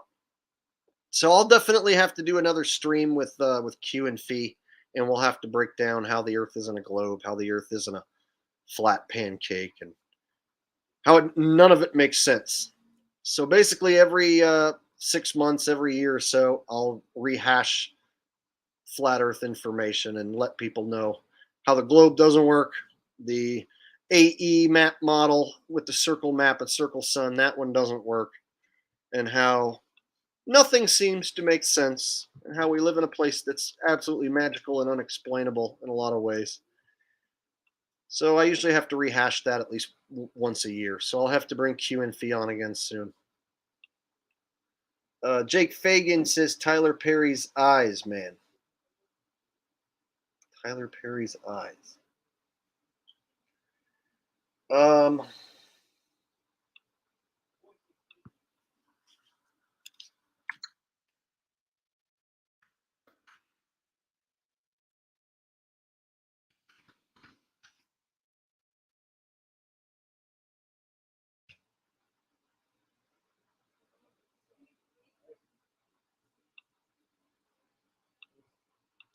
You tell me what I'm supposed to see, dude. I never followed Tyler Perry or watched any of his movies. Never once. It looked like it was just pure retardism made for black people specifically. And I never watched him. So I don't know what you're pointing out. So I'm just going to look at a guy and then ask you to tell me what you want me to see.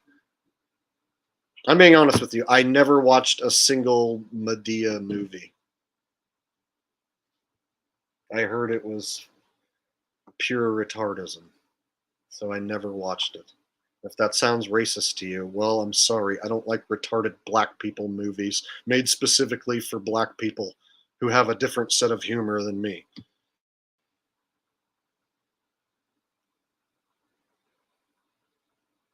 So I don't even know what I'm looking at.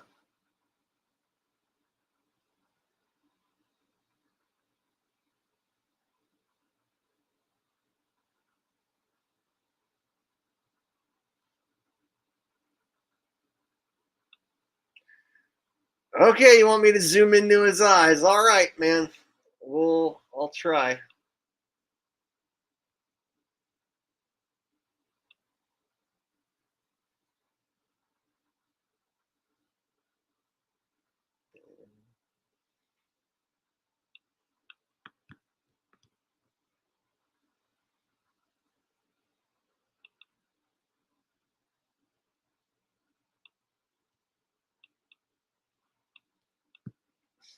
It's gonna be all fucking pixelated. I don't know. This is not gonna be what you think it's gonna be. I don't know.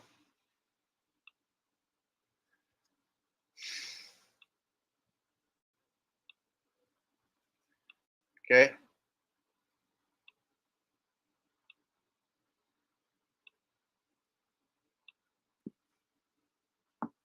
Now what?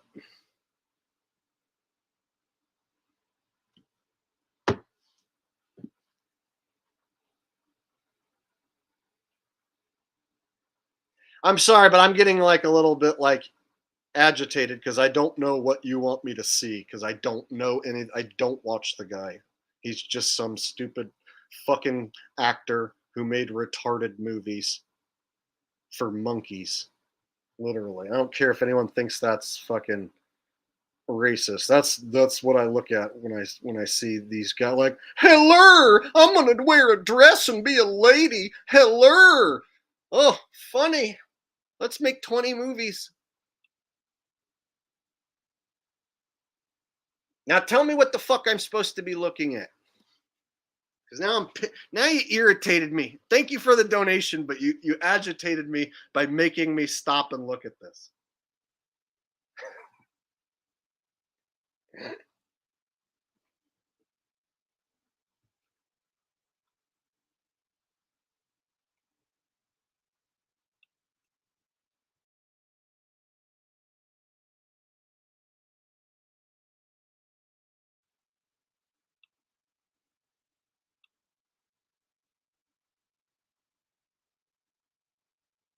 Okay, well, sorry, I don't know what you want me to see.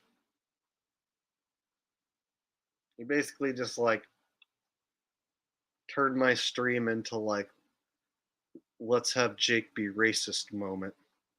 Hope that was what you were after.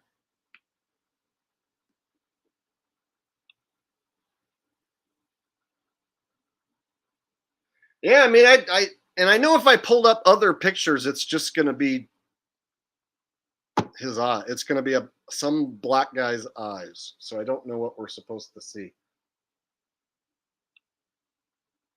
His pupils look like a penis.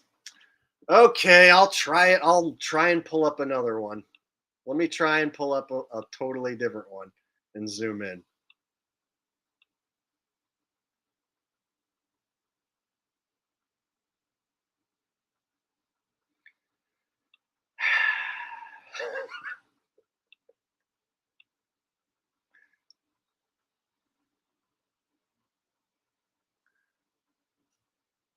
All right, I'm going to try a few different ones this time. All right, we'll do that one. And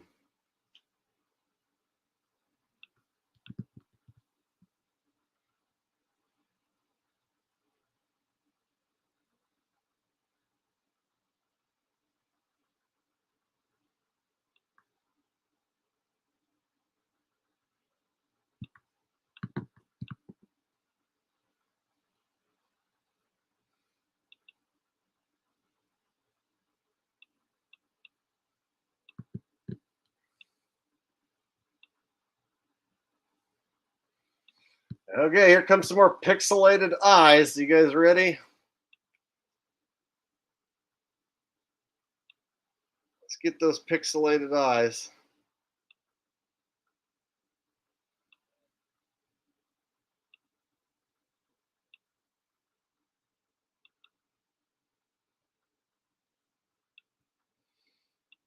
Okay.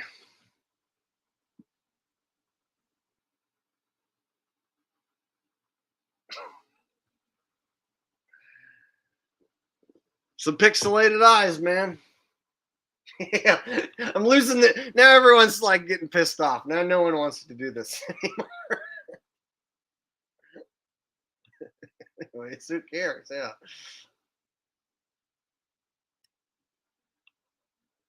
Kelly Christine says, "Do you follow any Telegram?" No, I don't. I'm not on there, and I haven't used it. Any extra thing that I have to sign up for and manage is just extra work. So trying to be on every platform and always uploading everywhere, it's just a pain in the ass. So no, I haven't. Thank you for the donation, though. Maybe I should go on there.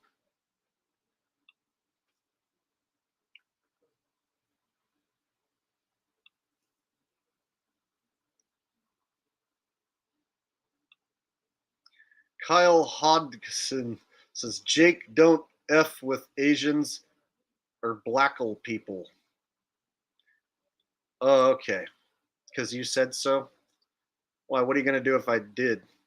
What are you going to do if I said they're nothing but a bunch of ching-chongs and monkeys? What are you going to do about it? Kyle Hodgson? Nothing but spill shit like a bitch.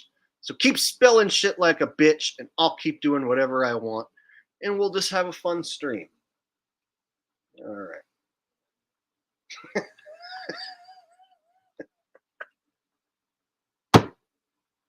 This is a comedy show, by the way. If you can't take a joke, then you probably should go out and smoke. Take a toke. Blackle. Jake, man, you need to zoom in on his eyes, bro. You're just not zooming enough. Jake, man, don't you see? Look at it, man. Look at that.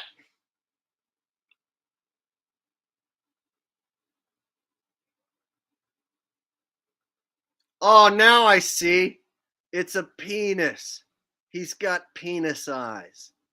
Yep, you guys, that's the biggest, blackest, most realistic penis I ever saw. No wonder.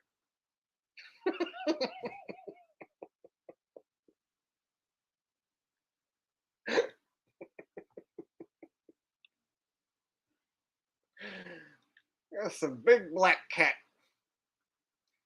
Big black cat.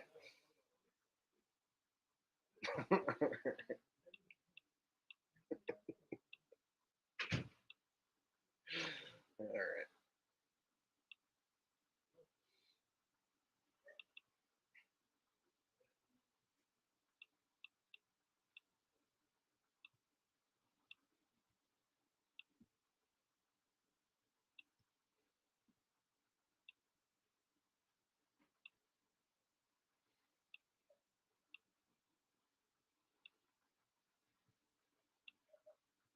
All right. We're gonna milk this thing for all it's worth, man. You know what I'm noticing? This guy's got some computery looking eyes for sure.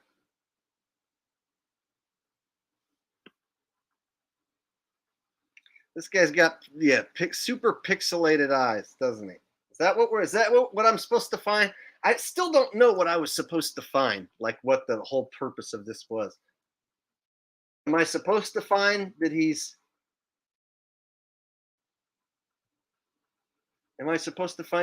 got pixelated eyes? I don't get it.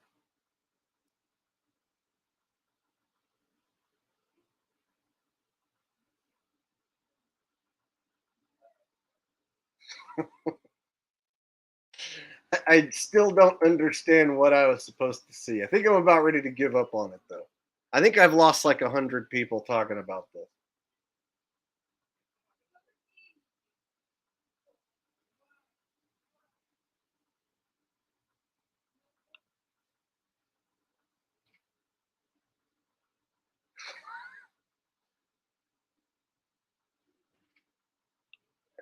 All right, so now we're gonna get this whole like Jake is KKK stuff because I don't kiss black people's ass like a bunch of other cuck ass white people who are ashamed of their race.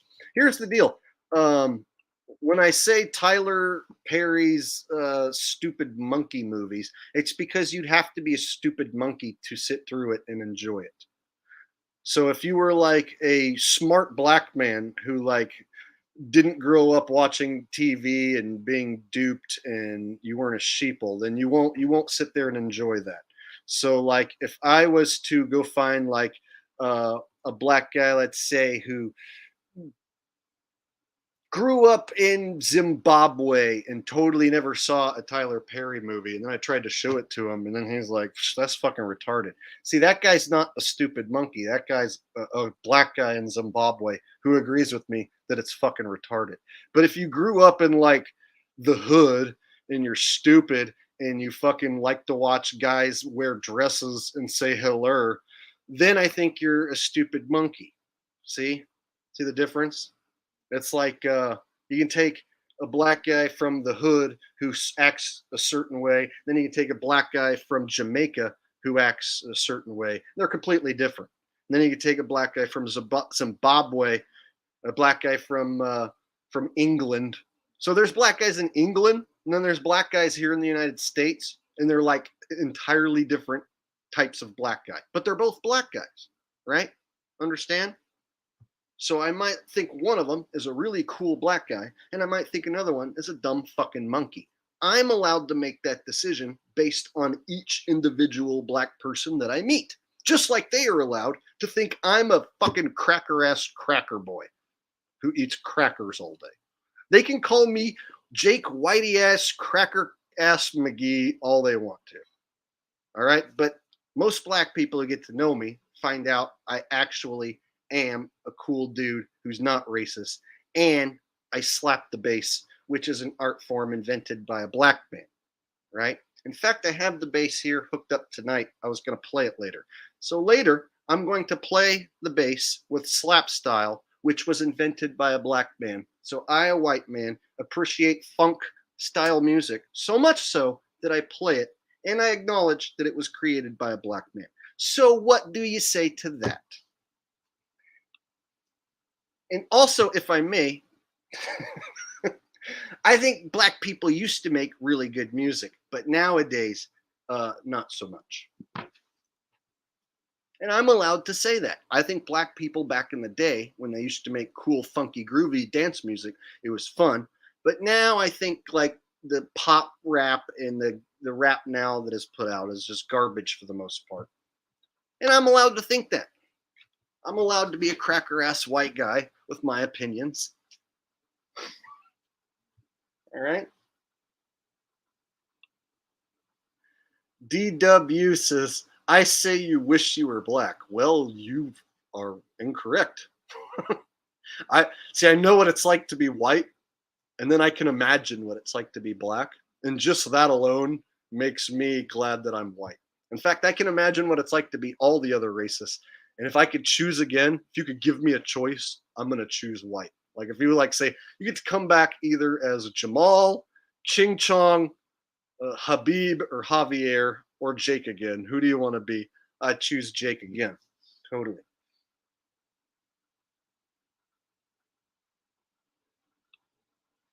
See, and around here, we don't take it seriously. We're allowed to be racist to make a joke because it's a comedy routine. This whole show is a comedy show meant to entertain you, make you laugh, and teach you something at the same time. Not so much always about me, but about yourself.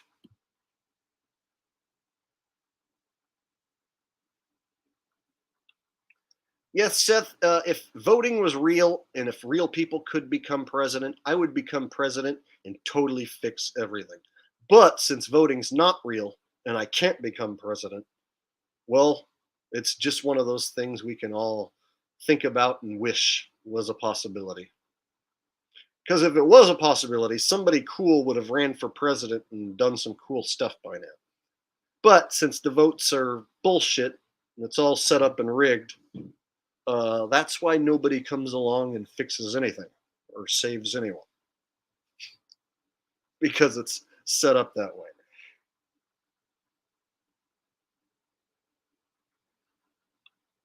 Yes, indeed, FEMA Region 4. Larry Graham is credited with the slapping and the popping. He's the one that was considered like the godfather of doing it, popularizing it. Indeed.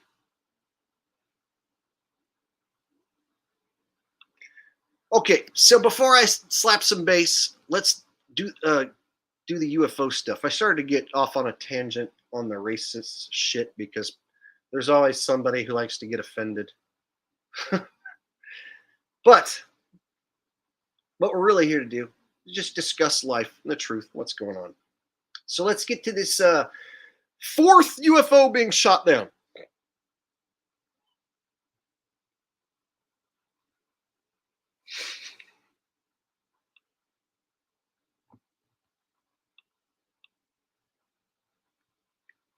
All right, so here's the fourth UFO being shot down. Let's hear the MSM report.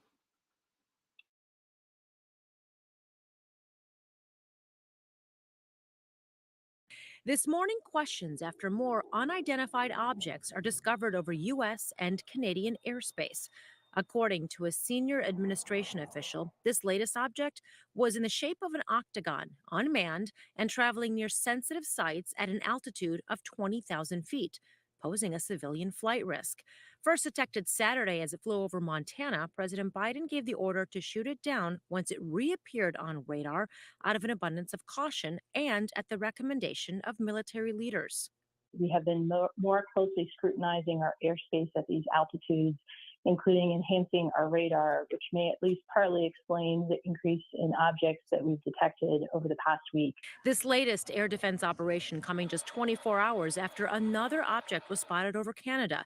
U.S. and Canadian officials ordering it shot down. It represented a reasonable threat to civilian aircraft. Canadian and American fighter jets were scrambled, and an American F-22 successfully shot down the object. And that incident coming just one day after another unidentified object was shot down off the coast of Alaska. 3 incidents in less than a week since that Chinese spy balloon was shot down off the Carolina coast. But a senior U.S. official saying these 3 are different from that spy balloon. None appear to have a payload, and all are smaller. It doesn't mean that they are coming from another country. It doesn't even mean that there are more of them. We're just looking for them, and so we're finding more of them.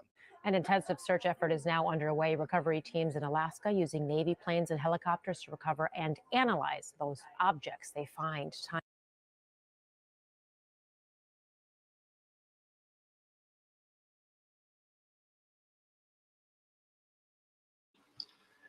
Okay, so they're purposely not giving us much information, purposely being tight-lipped, and so they're trying to lead the public into jumping to a conclusion that it's like space alien UFOs.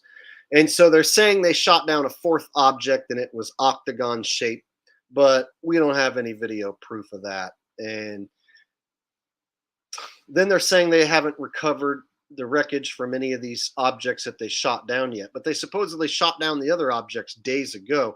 So we're not really given a whole lot of information here. Seems like they're really setting the table, though, with all these different UFOs supposedly being shot down, like all within, this short amount of time. So they didn't space it out very much. So they purposely scheduled all these at the same time. So I'm wondering if they're even planning on pulling the fake alien invasion card. Of course, people are jumping to conclusions that they're covering up an alien spacecraft being shot down, and I don't think that's the case. So I don't believe for a second that there's an alien spacecraft that was shot down and that they're covering that up or anything like that. I don't believe any sort of alien technology is going to be shot down by us. That's just dumb. So they're claiming they shot something down, but they don't know what it is yet. which of course is a lie. So what are they trying to pull here?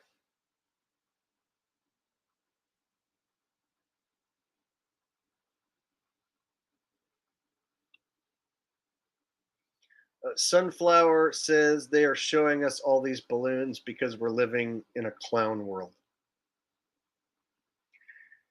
You think that's it? I don't know if that's it. There's got to be more to it than that.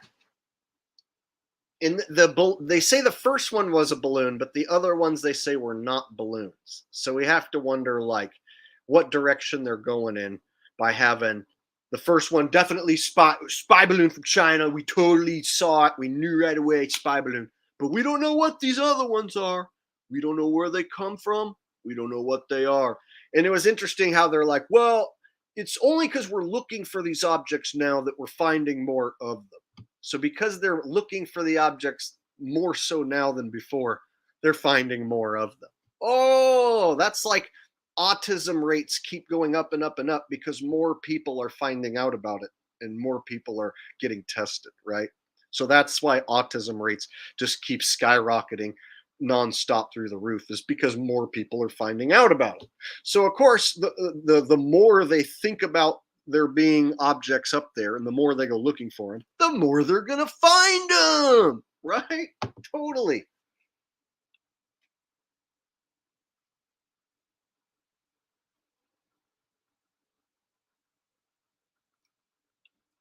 Yeah, 99% of Americans are stupid, and so the ones who will ask questions are like the type who will probably jump to like space alien conclusions. So the people who buy it, they're just sheeple who watch, they buy it, they parrot it, repeat it. The ones who are asking questions are probably like, I wonder if there's space aliens, and they're just keeping it a secret.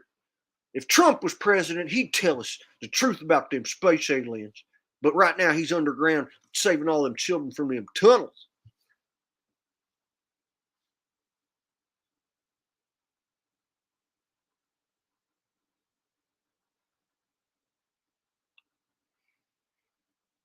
Indeed. So,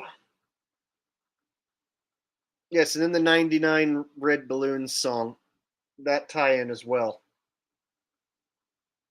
So now with football's over, you got to expect they're going to ramp up these psyops even more. Like I said,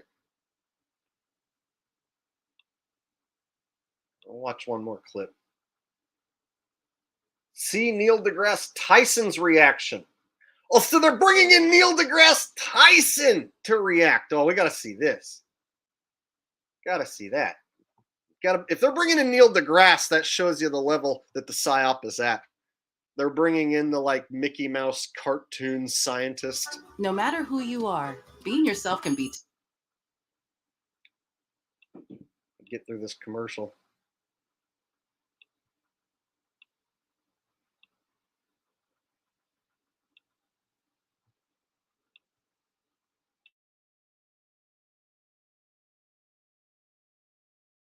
States over the course of 3 days, anything but objects. National Security Council spokesperson John Kirby says one leading explanation is that the objects shot down over Alaska, Canada, and Michigan over the weekend were tied to some commercial yet benign purpose. But this is not satisfying White House critics who are demanding more answers. I don't think they're being transparent enough, and I think that's got to change. All right. Meanwhile, an out-front investigation tonight from our Selena Wang in Beijing showed 6 Chinese entities that produce Chinese spy balloons and are blacklisted by the United States, openly talking about their words, killer military capabilities of their products. And then one of them, I mean, this is really incredible. I'll just show you.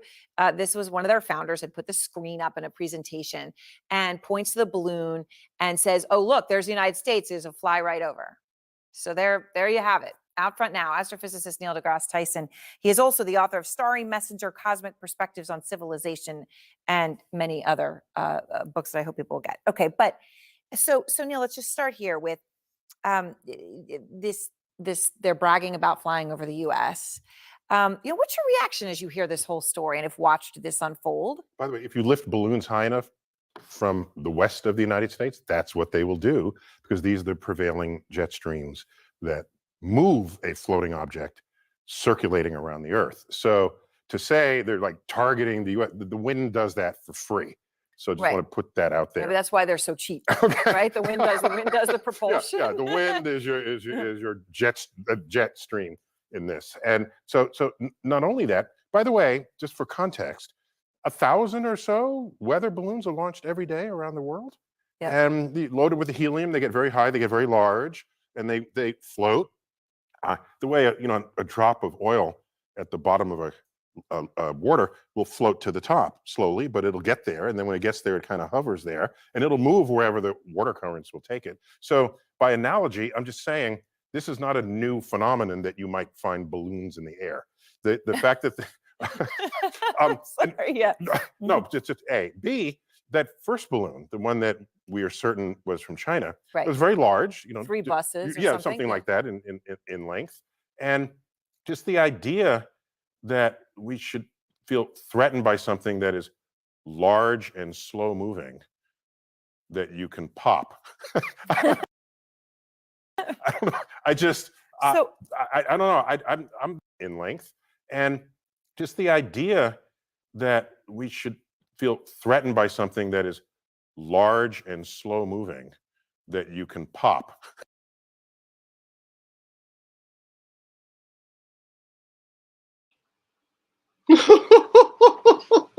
God, this guy's personality, dude. God, he's so agitating. It's like this. He has this like thing with his eyebrows that he does. You know, it's interesting that that they're coming in with the slow-moving technology that you can pop. He's got that thing like Vsauce, like, oh yes, because people who believe that the Earth is flat, what they don't realize, gravity, right? He's got that like, you can trust me because I have scientific eyebrows. So every time I do this to emphasize what I'm talking about, and then I laugh, well, that's how you know that like that's not to be taken seriously. You know? So he basically like this guy's like character, like I swear it's all like up here is like his character is like his fucking eyebrows and how he says his shit, then laughs at the appropriate time. I like when he said that the Earth looked flat from outside an airplane window, because every time someone says they see the curve outside an airplane window, I like to say, well, what about Neil deGrasse Tyson, who says it's flat outside the airplane window? So I like to use Neil when he like will say something truthful, like it's flat outside the airplane window.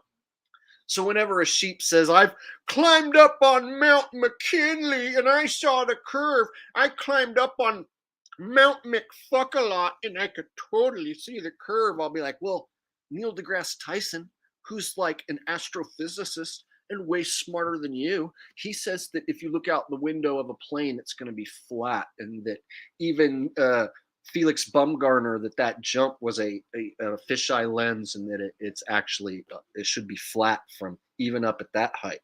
So I like to use him against sheeple while at the same time taking apart his arguments as well.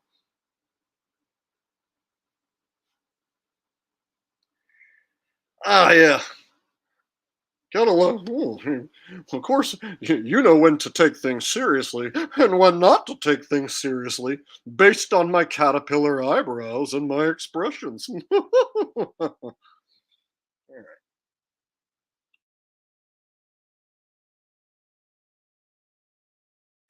I don't know. I just I don't know. I'm more casual about this. You make me feel better. Maybe I should be. You make me feel better because John Bolton was on. Ambassador John Bolton earlier was on. I caught that interview. Use a nuclear, use it as a nuclear, delivery system. So but I guess the separate part from this is the U.S.-China space race. I know here we're talking near space, right? We're sort of in that in the middle. Who's going to control the new high ground? Right. Yeah. And so the Space Force Lieutenant General of the US, Nina Armongo, said recently, I think it's entirely possible they could catch up and surpass us. Absolutely. Talking about China. And they've got their own space station now, Tiangong, because we didn't work with them on the ISS. They went and did their own. It's not that They've we didn't got work with them. astronauts. We didn't invite them. We didn't invite them. And They we went and left did it them themselves. We kicked them out of the sandbox. They built their own sandbox. So I like the way he says we. Like, oh, we didn't invite them in our space station. So we kicked them out of the sandbox. And then they went and built their own space station. See? So they're lying about the space station right here. Neil deGrasse is saying we as if he personally helped them build the space station. He was part of the decision-making process to not invite the Chinese. He's just a dude who just like is like a walking, talking cartoon character. He's like a Disney character who's there to play the role of really smart science man, right? He's him in the science, fucking Bill Nye the Science Guy. So they needed a black version of Bill Nye the Science Guy, kind of like a Dr. Huxtable, like science black guy who's totally not a hood thug black guy like I was talking about earlier, but the exact opposite. They need like one of the whitest acting black guys to be like Mr. Science and uses like big, thick caterpillar black ass eyebrows to fucking convince you of scientific facts. And then he uses we. We didn't invite the Chinese when we worked on the space station. Like your ass wasn't out there working on the fake ass space station. Damn liar. Jen says, hey, Jake, just got home from work, got a shower. We'll try catch up, but we'll catch on replay. If not, donating via super chat to say, send Jake money PayPal. Oh, thank you. I appreciate that. Yeah, if you send money here, then it comes up and I can read it for everyone. If you send it to PayPal, all of the donation does get to me, but I won't see it until after the stream's over or the next day or whenever I check. So that's the only thing about sending to PayPal is I don't see it, but I do get the entirety of the donation. So if you want your comment read, that's the cool thing about these super chats is that I can see it and read it.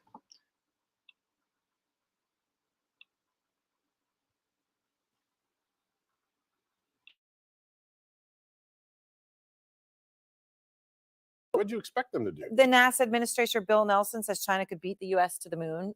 I mean, we went once, but then we didn't go for 30 years.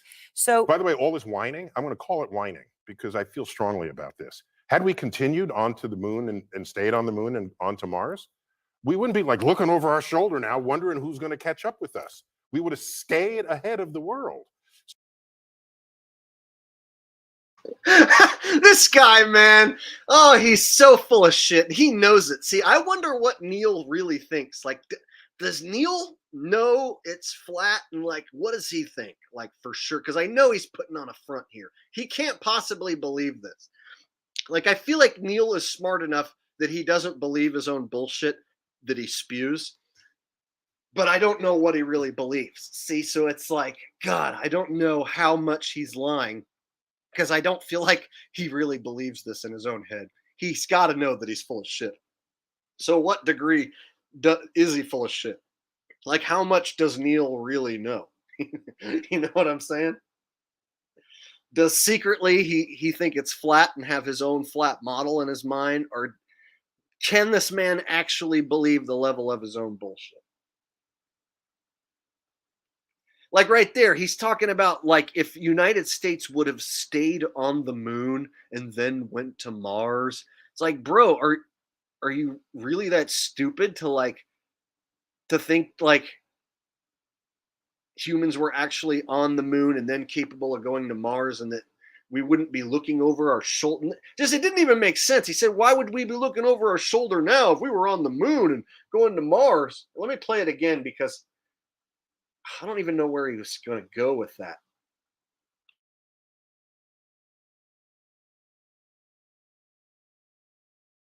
To the moon. I mean, we went once, but then we didn't go for 30 years. So, by the way, all this whining, I'm going to call it whining because I feel strongly about this. Had we continued onto the moon and stayed on the moon and onto Mars, we wouldn't be like looking over our shoulder now, wondering who's going to catch up with us. Okay, so he's saying if we, as in NASA, he's including himself with NASA. If NASA would have just kept on exploring space like they were, then they wouldn't have to worry about anyone catching up with them. Well, according to NASA, they lost and destroyed their technology to get back to the moon. So according to Neil, they should have just not did that. They should have not lost and destroyed their technology, is what they should have did. God damn, that guy is so smart. That guy's got all the answers. You know what NASA should have done? Well, they should have just went to Mars. I mean, if they just would have went to Mars, they wouldn't have to be worried about looking over their shoulder. Oh, okay, Neil. They should have just went to Mars. That's what they should have just did, but they didn't because they're not smart like Neil. They're not as intelligent. I wish if the world was as smart as Neil, then we would have colonies on Mars by now, and we wouldn't have to look over our shoulder. Right?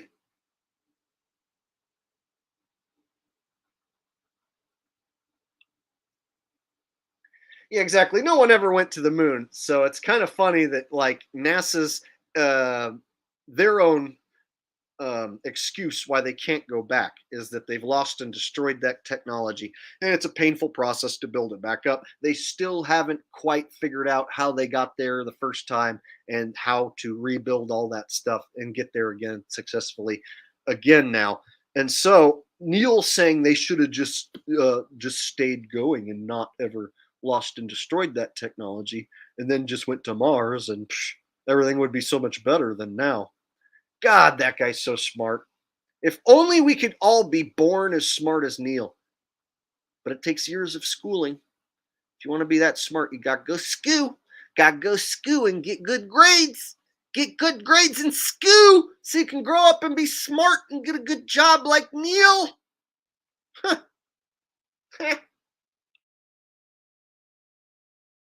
We would have stayed ahead of the world.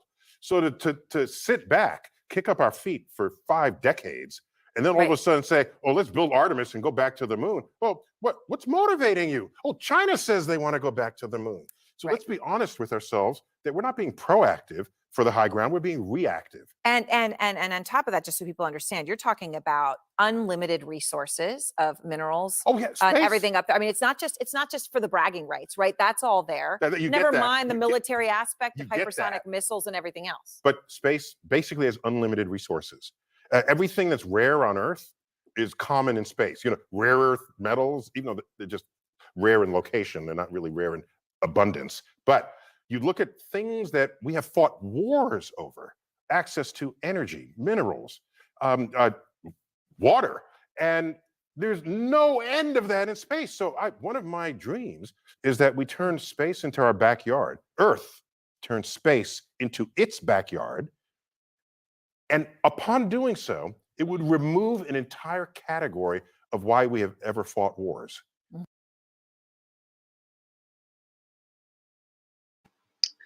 Basically, just go to space and just travel in space and just worry about space, and you won't ever fight any wars. All right?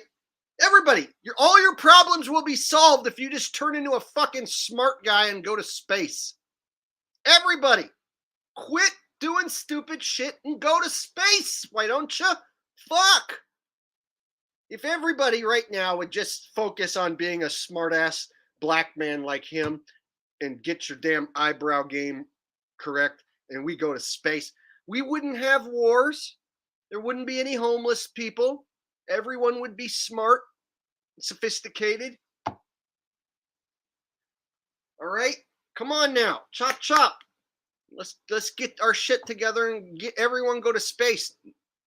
That'll fix everything. Oh yeah, check out how they got the 33 in there on the screen too.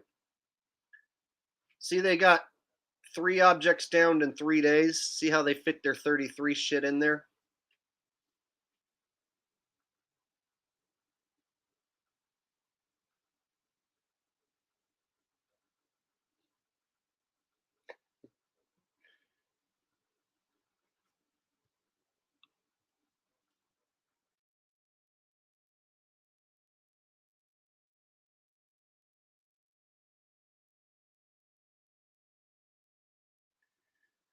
Why you have to mention his race, Jakey? Because it's part of my comedy act. Have you ever seen a black comedian describe a white guy and then do the funny white guy voice like this? Hey, remember when Dave Chappelle would act like a white guy and he would talk like this? Hello, I'm Mr. Corny White Guy, diddly-doo. I talk like this. If I'm a black guy, all I have to do is talk like this, and everyone knows I'm being a white guy, and that's perfectly acceptable, correct? Perfectly acceptable for any black comedian to do any joke about a white guy, and no one says, hey, how come it has to be a white guy? How come you, why you gotta be a white guy? What you mean, white guy? Hey, motherfucker, what you talking about, white guy? Oh, we don't do that. We don't do that to black comedians. You know what we do? We sit there and let the black comedian make fun of us. So me, white guy in the audience, can go watch black comedian. Black comedian can be like, hey, look at this white motherfucking honky right here. I bet he talk like this. Hey, everybody, look at me. I'm a white guy. Diddly-dee. And everyone will laugh and think that's fucking hilarious. And I'll just have to sit there and eat that shit. But if I turn it around and I say, hey, have you noticed that a fucking black guy does X, Y, or Z? Why does it have to be a black guy? Oh, how dare you? You know what that means? You're black and you're fucking triggered over my comedy routine and you need to fucking chill out. That's what that means. Just because you're black and you're here listening to me and I say monkey, and then you feel like you have to do the typical American I'm a mad black guy routine. Stop. Just stop. Time out. Realize you were conditioned to do that, and instead don't do it. Like me. Call me white ass cracker honky and see what my reaction is. See if I don't incorporate it into my comedy routine. So again, perfectly acceptable when Dave Chappelle is like, hi, I'm a corny ass white guy. Look at me. This is how a white guy talks. Yeah. But God forbid if a white guy does a good impression of a black man. Holy shit, that's not acceptable. Yes, I'm racist and true and smart. See, that's the thing is like, racism is part of our culture. It's part of the society we live in. So if you say end racism, what you're really saying is end your culture, end of free speech, end of comedy.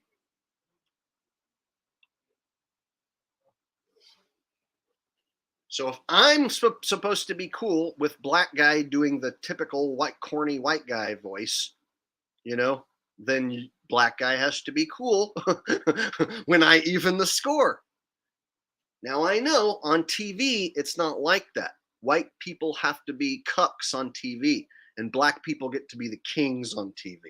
Black women, of course, the queens of the world on TV.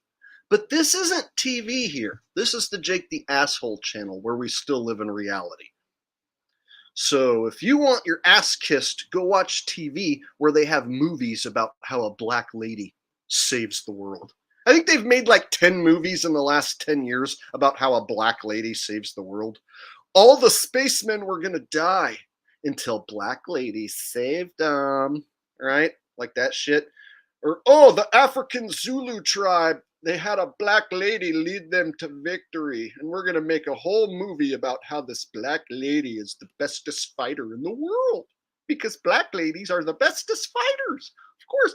So if that's the world you want to live in, where white people kiss black people's ass all goddamn day long, to the point where it's like a fantasy, where we have to pretend black ladies were killing everyone and such awesome warriors and saving astronauts. Well, I'm sorry, I'm going to be that one racist white guy who tells you that that's all fucking stupid bullshit. And with that said, John X with a very generous donation says, just a donation to the best, funniest YouTube channel in the history of YouTube. Thank you, Jake, for your entertainment. You are very welcome. That is what I was here to do, entertain you all, right? I want to make you laugh. I want to make you think. I want to make you feel. John, You are a sweetheart. You know that? You donate to the channel more than anybody. I want to thank you from the bottom of my heart. I really do. You and your sister, awesome mods.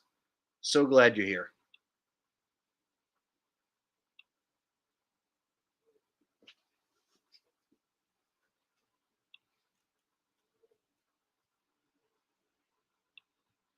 Who's really triggered? Me, the guy doing the comedy routine, making everyone laugh? Am I triggered? Is that what you're saying?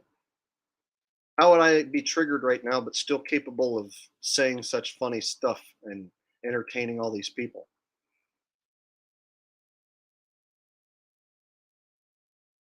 Yeah. This is one of those words that came along like in the last, like, I don't know, 5-6 years. And before that, people didn't say it.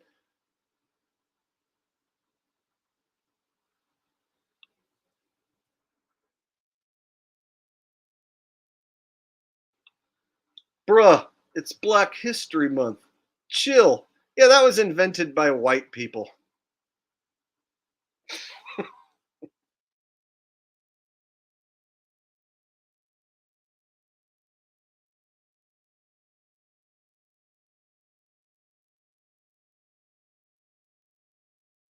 I don't know, Quinn. See, I disagree. See, Quinn says black women are at the bottom, though. I don't know because Aunt Jemima's got her own syrup, and there's not one white lady syrup. How many white lady syrups are there? None. So Aunt Jemima got her own fucking syrup. Pretty sure that debunks you, bro. So there you go. Come on, that shit's funny right there. White people don't got a white lady syrup. That's hilarious. Neither does it. There ain't no Chinese lady syrup, right? Mrs. Wong syrup, Mrs. Ching Chong syrup. See, so the way I see it, black women have it the best because they have a syrup. They save the astronauts from dying. They are the queens according to the movie. Fuck, whatever that movie was, where the black lady is the war captain.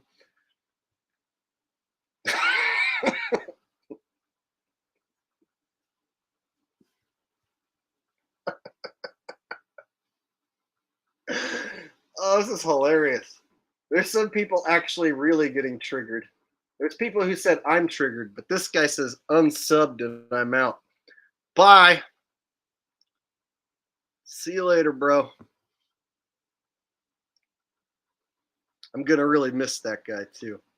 He was such an integral part to my audience, whoever he was. He will be missed.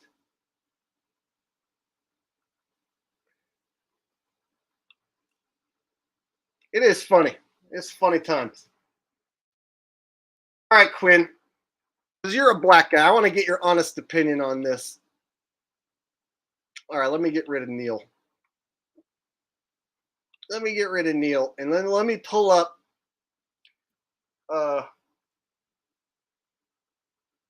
shit, where is that motherfucker?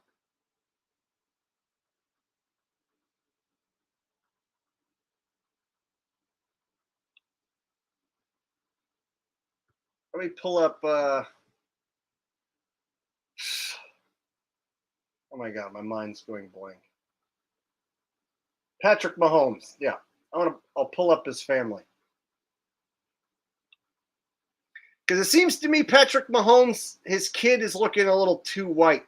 So I'm trying to figure out if black people even think that that's even his kid.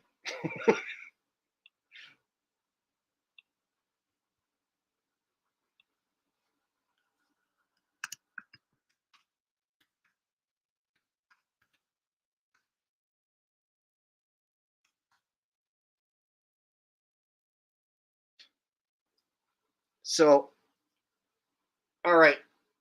So apparently that's his daughter. But to me, that almost looks like it's too white of a person to be his daughter. Like she didn't get any black genes. So I'm trying to ask and see if a black person agrees with me that maybe that's not even his kid, that maybe that's a fake kid. Because it almost seems like there's no black genes in that kid. And the kid just looks like it's a blonde blue-eyed white girl. So are we to believe that a half black, half white Pat Mahomes can mate with a white blonde woman and then erase all the black genes entirely and end up with a white kid, a completely white kid that doesn't look black in any sort of way? Is that possible? Can you get rid of all the black genes like within like 2 generations? Like black man mates with one white woman, they have mixed kid, that mix mates with another white woman, all black genes erased completely. I don't know. I tend to believe that that's not really his kid.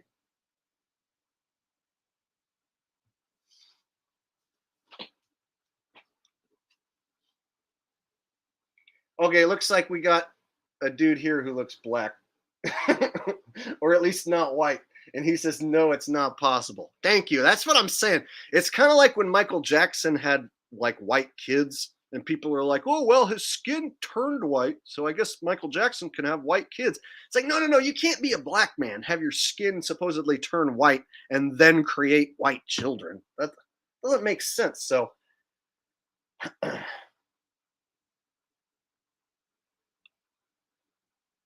so sometimes stuff like this, you open up this can of worms that like, oh, you're racist for talking about this, wham. But no, I'm being serious. Like, I don't think that's his kid right there. Like, that to me looks like a white girl and with 2 white parents. And it just seems to me like the black genes got completely wiped out, like, and that too quickly. So if Pat Mahomes' dad is like as black as Wesley Snipes, but then Pat Mahomes is like the chocolatey mix, but then his daughter is like as white as the mother, I don't know, something's off.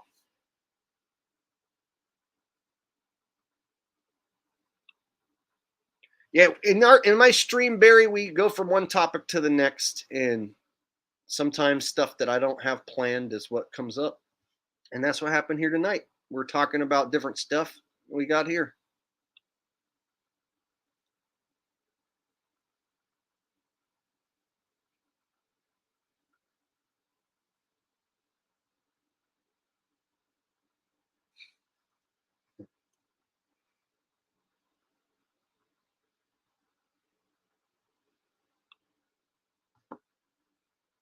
All right, so you're thinking maybe it could just be through generations of breeding with white people that his daughter turns out to be basically not black at all?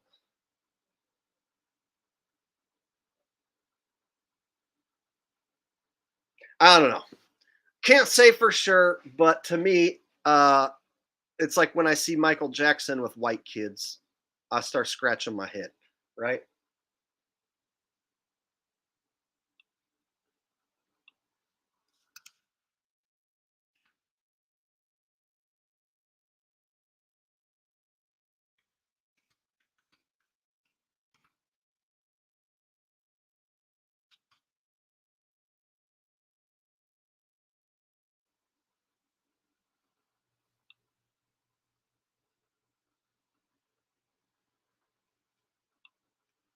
For instance, like how in the hell did Michael Jackson create those human beings with his black sperm, right? Because I don't care what facial surgery you have done. I don't care if you get 1,000,000 plastic surgeries and look like you're an elephant or look like you're a hippopotamus. It shouldn't change your DNA. And so somehow Michael Jackson ended up with these kids.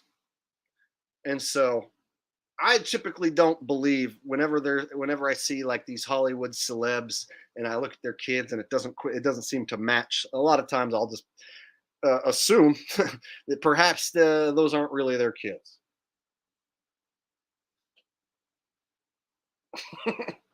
Look like Michael Jackson. Yeah, right. No, it doesn't look like Michael Jackson.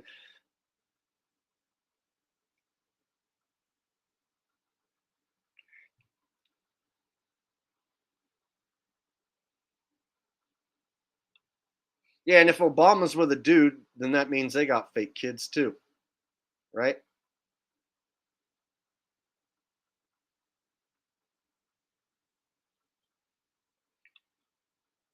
Yes, if Michelle is Michael, then there you go. You see that. You see how far they go to keep the illusion alive.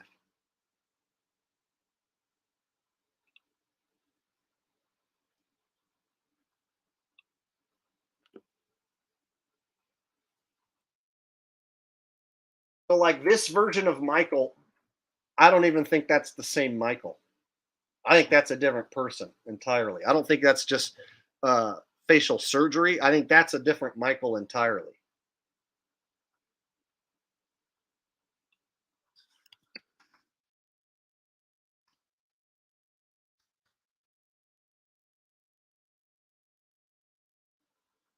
I wanted Michael Jackson as a kid. Here we go. Okay. So if this is in your DNA, if this is what is in your DNA, you can't change your DNA to this just because you get surgery or whatever. So if we're to believe that is the same dude, that's still not going to change what your sperm create, right? So basically, Michael Jackson should have DNA with a big ass fucking nose and curly ass fucking black hair like that, and fucking right. That should be his fucking DNA, and we're not really seeing that so much with the kids.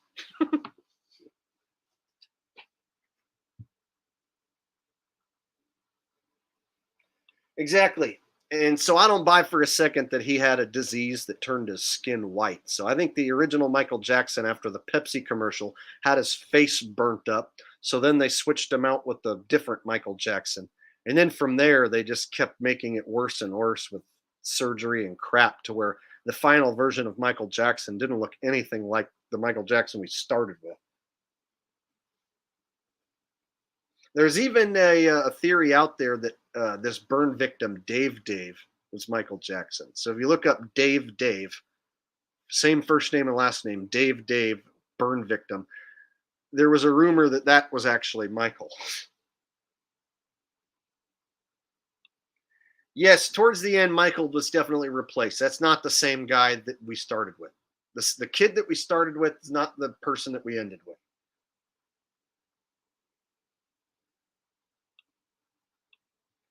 Oh, wow, got another donation.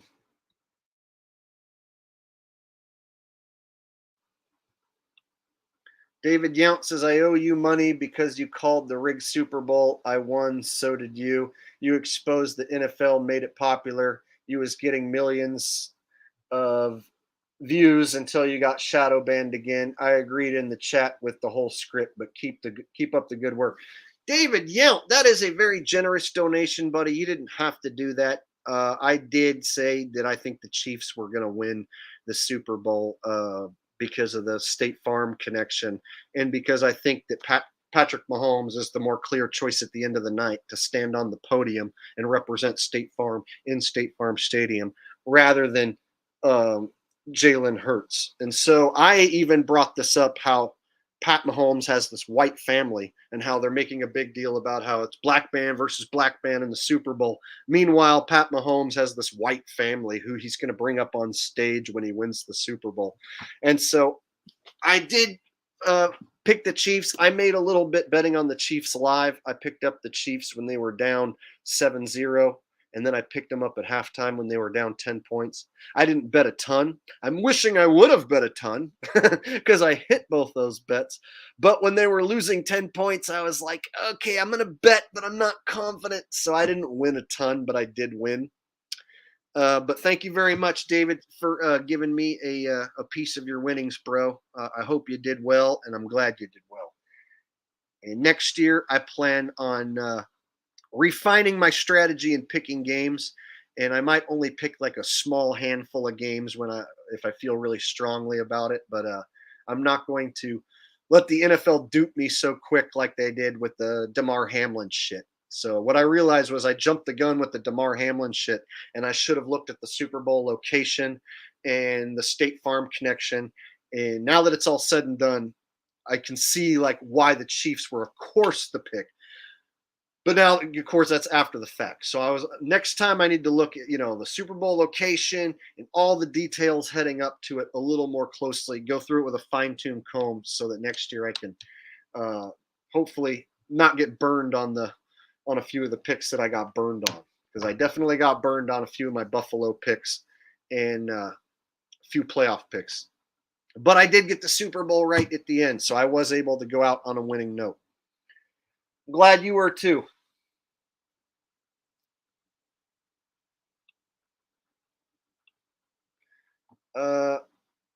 Ach Yahab 1887 says, keep up the good work. Love the content. You my favorite white boy. Thanks, man. I appreciate that.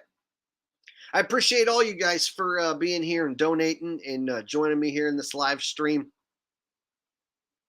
You guys really are the best audience a guy could have.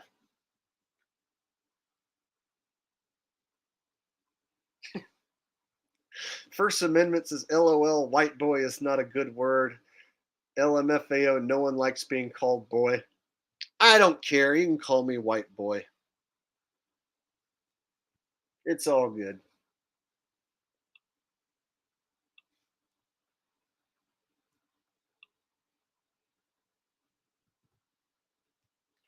Manuel Gonzalez with a donation says, you're not racist, you are hella funny. See, that's the whole point, is my comedy is supposed to not be limited or have boundaries. And I want to be able to take things that are considered, something you can get canceled for saying. And I want to be able to say it and explain why it's a joke and it's funny. And so right now the cancel culture is out there. If somebody on TV says the wrong thing, then they're perceived as like having to lose their job, and you should attack them on social media. Whereas I want to go the opposite way and say, you should be able to, in the name of comedy, make a joke about basically anything. Now, there's some stuff that I don't joke about and I stay away from. For instance, I think like talking about diddling kids in a joke is distasteful, and it's not something I'm going to joke about. Whereas establishment comedians who are part of the club, they'll do a little segment talking about diddling kids and try to make it funny because they're performing controlled comedy. However, they won't come at you the same way I did and try to make a racist joke funny from the white guy angle. So I noticed, like with controlled comedians, like Louis C.K. became a controlled comedian, an establishment comedian, and I saw him like do a 666 symbol and then go into this comedy segment about diddling kids and how the people who do it must do it because it must be fun and it must be awesome, and that's why the people who do it. And so I try and stay away from topics like that to me are distasteful and not funny. And to me, you can't turn that into something funny because it's not funny. And so I don't do shit like that. Whereas I think something like doing a black guy voice when everyone else is too chicken shit to do the black guy voice, I think that's funny. See what I'm saying? So I try and find things that the mainstream media is telling you is not funny and make that funny. Whereas the sick shit that they're trying to pass off as funny, I don't go that way. I don't go that route. If that makes sense. I know that was kind of a weird rant, but what I should say is thank you for the donation. I appreciate that.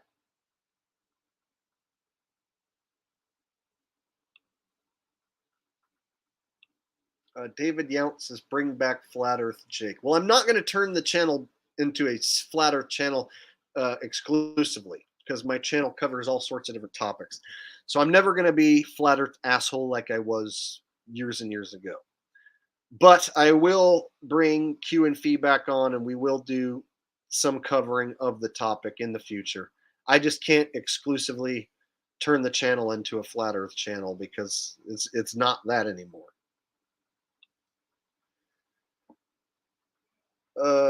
You are in I don't know how to pronounce your name. You are in ICED with a donation says, if you disagree with cancel culture, why do your mods time out everyone who disagrees with you? Seems backwards. It's not. It's because I get a lot of trolls here who just purposely disagree with everything I say, even stuff that's true. And so if someone is here who believes the Earth is a globe. Man walked on the moon. Demar suffered commotio cordis. We don't want you here, so we'll just get rid of you. So if your comments are that of a sheeple who's trying to troll me, we'll get rid of you. If you're just here trying to stir up drama and disagree with me, we'll get rid of you. So my mods have been told by me that if they see people specifically trolling me, to get rid of them. And so it's not free speech. It hinders my live stream to let anyone say anything they want, because that entices shitty and evil people to show up and try and derail my stream. Thanks for the donation. You said discussion isn't trolling. Well, here's the deal. My mods make mistakes once in a while, and so sometimes they'll time out somebody on accident who maybe didn't deserve it, who was maybe making a joke. But here's the thing. People will come in and say, you're fucking retarded. The NFL's not rigged, and all you guys are retarded for believing it. So is that a discussion? Is that somebody I should let continuously make comments? If someone says, all you guys are retarded, the NFL's real, the Eagles should have won, they got screwed over by the refs, you're all stupid flat earthers. If someone comes in here and says that, why can't I bounce them? Why do I have to let them berate me and insult me? And don't make it out like that my mods only time out people like who are disagreeing with me, because that's not true.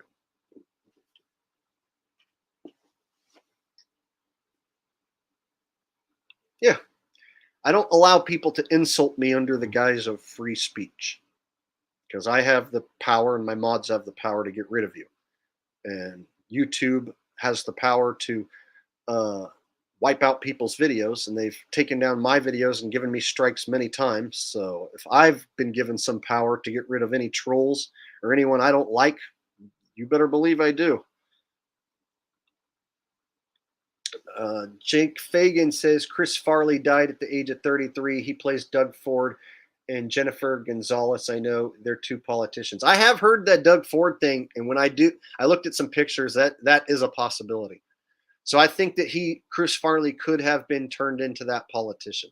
I haven't heard about Jennifer Gonzalez, so I'll have to look into that. But I did look into him being that politician dude, and I think that it is a possibility.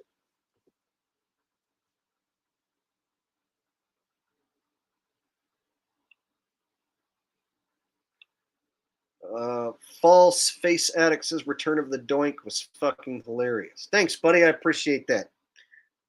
It's supposed to be catchy, truthful, and funny all at the same time.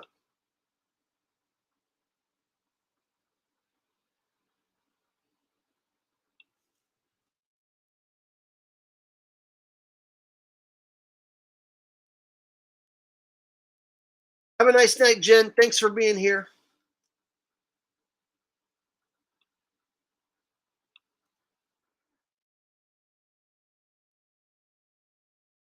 Oh, you're welcome, Danielle Funk. Thank you for showing up as well. Glad you can make it tonight.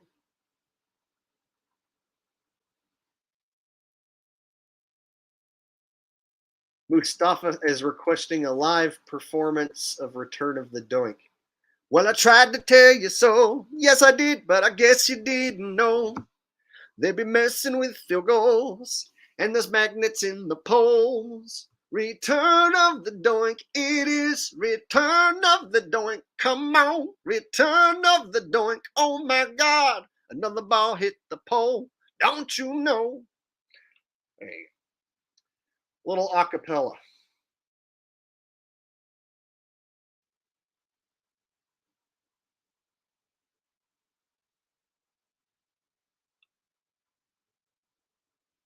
Yep, with the magnet sound. Yep. All right. I think it's about time I slap a little bass guitar.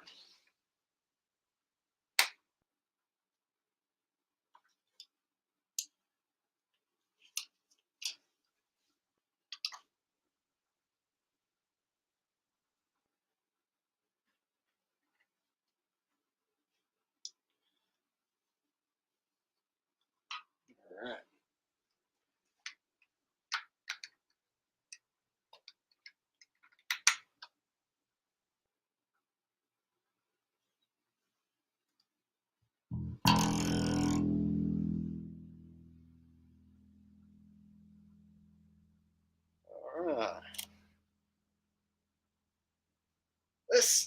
Let's get slap happy. All right.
Ooh.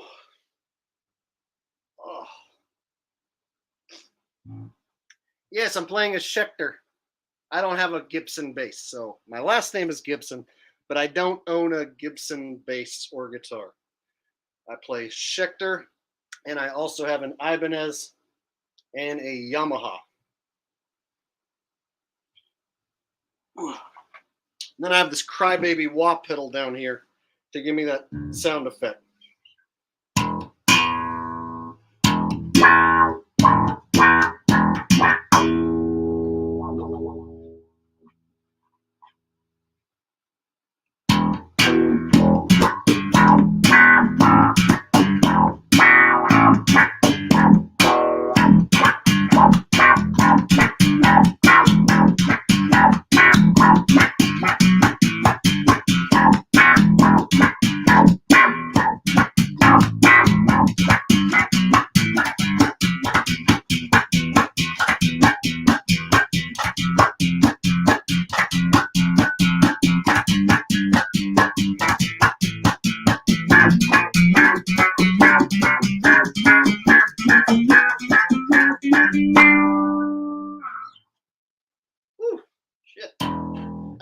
a while. Ugh. Well, Seth wants "My Name is Mud," huh? That's mostly like a clickety-clack tune, like with a bunch of ghost notes. And he does that one on his 6-string bass. But that's basically like a percussive. So it's like a percussive thing mostly. It's not really notes, that main riffs. My name is Mud.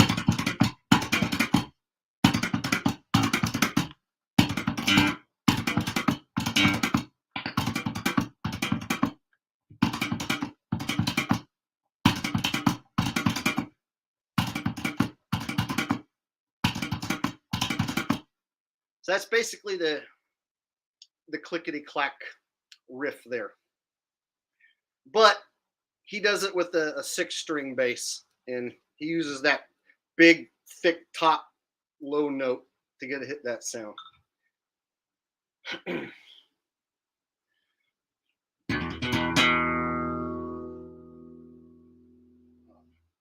So the funk riff that I started with was basically like this Chili Peppers flea riff.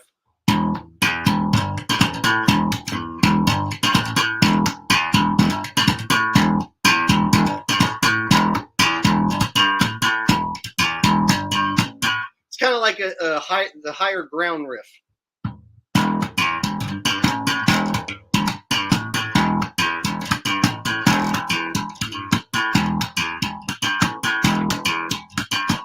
So that's like a riff you get started with, and then from there you then start coming up with your own slap and pop riffs. Start combining Flea stuff, Claypool stuff, Victor Wooten stuff, and then you start meshing it all together and doing your own thing with it. So basically, I started with the Flea stuff and then kind of started meshing in the other guys' stuff.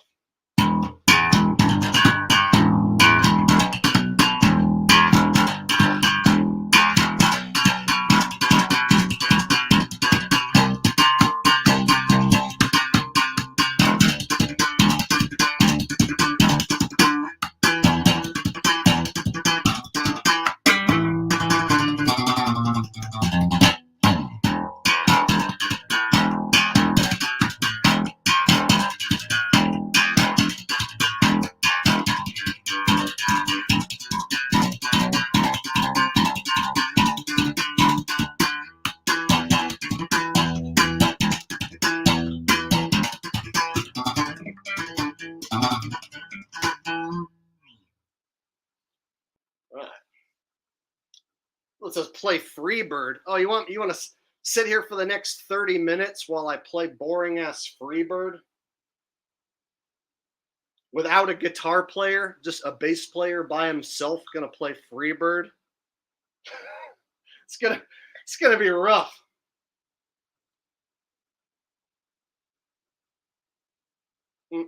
Looks like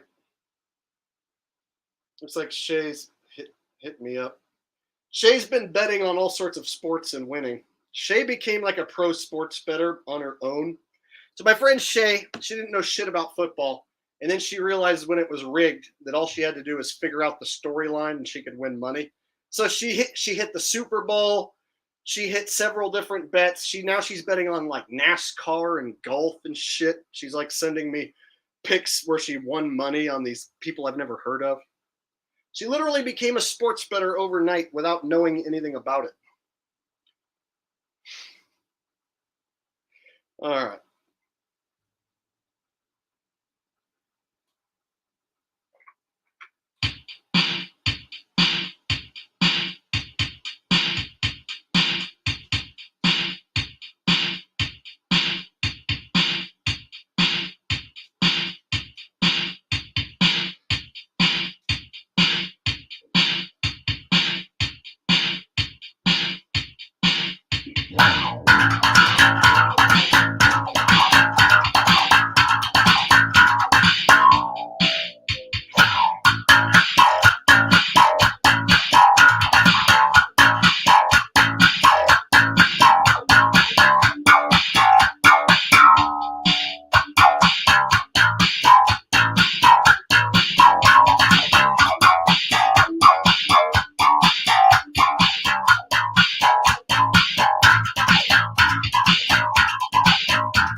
know you like it slowly, I gives it to you fast. My memory's fading, we got to make it last.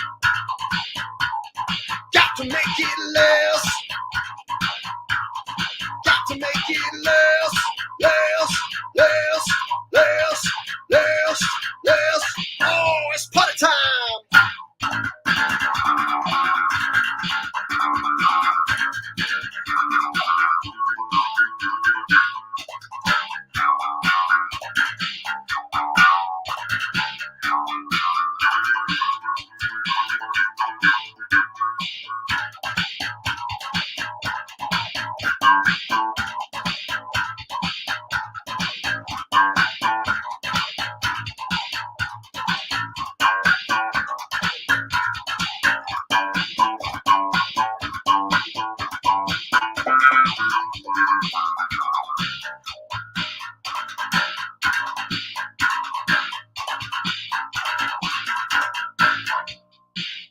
Ooh, baby, see, I've been feeling lately something isn't right now. You got me kind of crazy. My brains are feeling hazy. This is what I know. I like to get this party started just like the week before. You know you like it slowly, I gives it to you fast. My memory's fading, we got to make it last. Think I'm about to blast. I think I'm about to blast, blast, blast, blast, blast, blast. Ooh, if you know what I mean.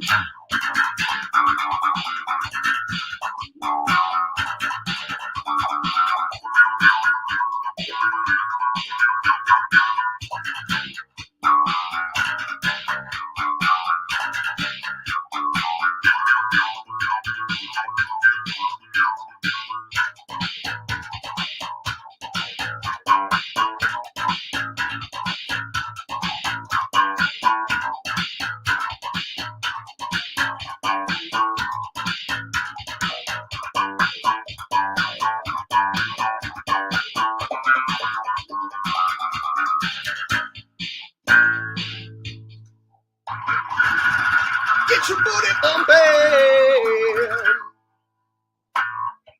All right. Whew.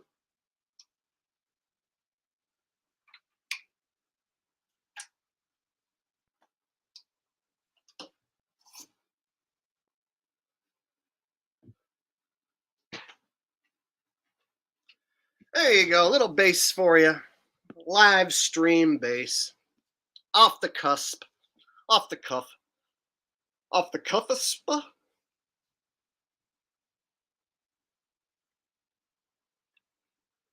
Oh, thank you.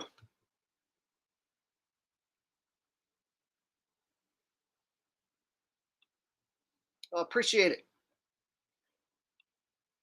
Thank you much.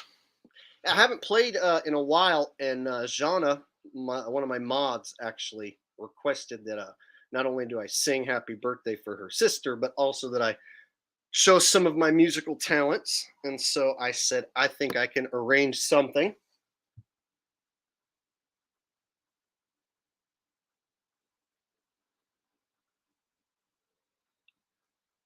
Whew.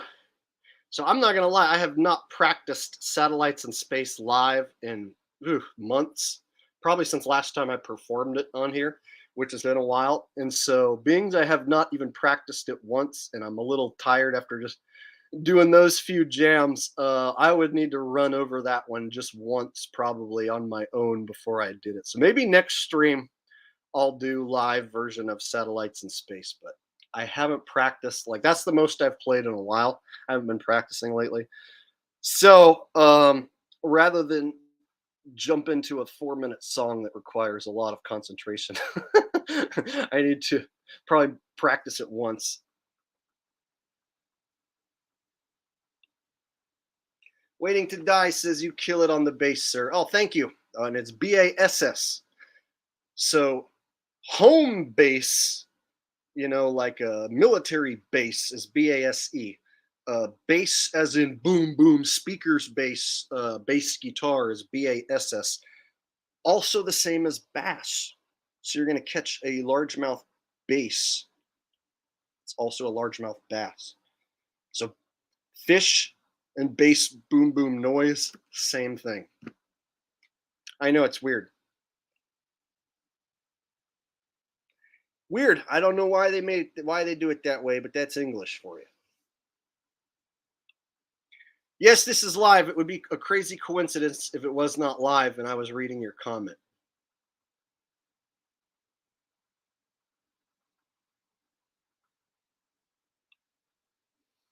Anks G says, I never heard that song. Well, that's one of my original tunes that I wrote a long time ago. So that song is called Booty Bumpin', and I wrote that back in like 2008, something like that. So a long time ago. And I used to perform that at open mics and stuff. So there's videos online. If you look up Solo Bass Jake, you'll find me performing at all sorts of different places, and quite a few of them will be me performing that song.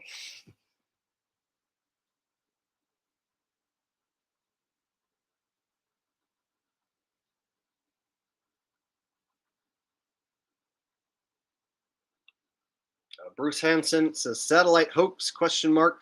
I think satellites are attached to balloons. So satellites in outer space are a hoax, but satellites attached to actual balloons, not a hoax.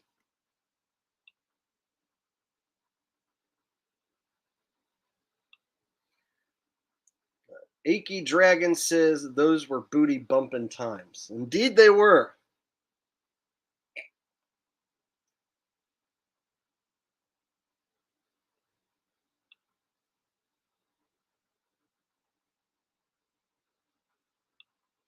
Ink says, I've heard your I Don't Believe in COVID song. Love that one. Yeah, so that one I wrote during the pandemic. So right as that shit was going on full swing, I wrote that song. And then we had a music video and everything. So that one was more made to be a music video. It's more of a studio release meant to be a music video. Whereas these other songs, like the ones I was just jamming and stuff, those are like bass jams that I played for years, even before I was on YouTube.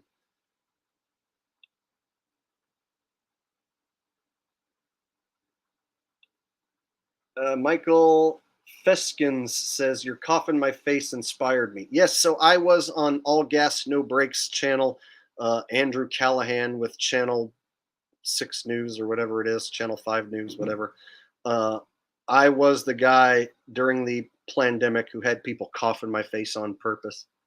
He cut up the footage and tried to make me look stupid, but really I am a testament to the fact that it was all just a big psyop. I'm still alive. No one made me sick.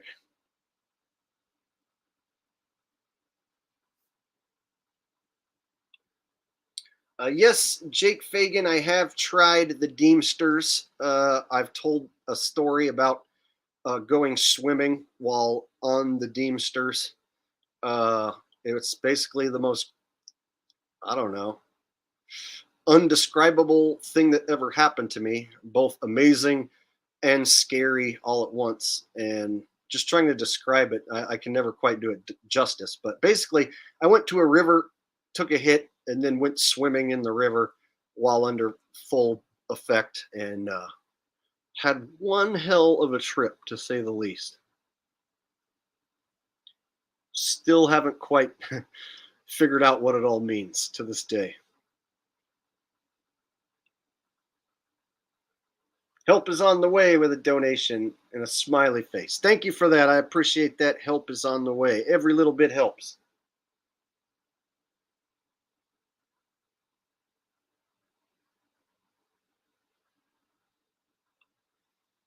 Bean Dean says, why China not use satellite to spy? They don't need to do that. China and the US are a part of the same lies, the same government. They lie to their citizens about fake space travel. We lie to our citizens. We say that there's a Chinese space station. They say there's an American space station. Neither one tells on each other for being fake. And so both governments are working together in any sort of illusion that the Chinese are spying on Americans through balloons or anything like that. It's horseshit nonsense.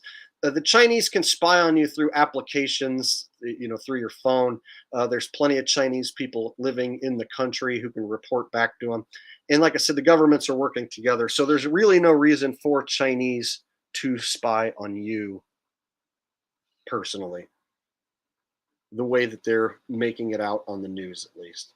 So are there people spying on you? Yes, but not the way the news is making it out.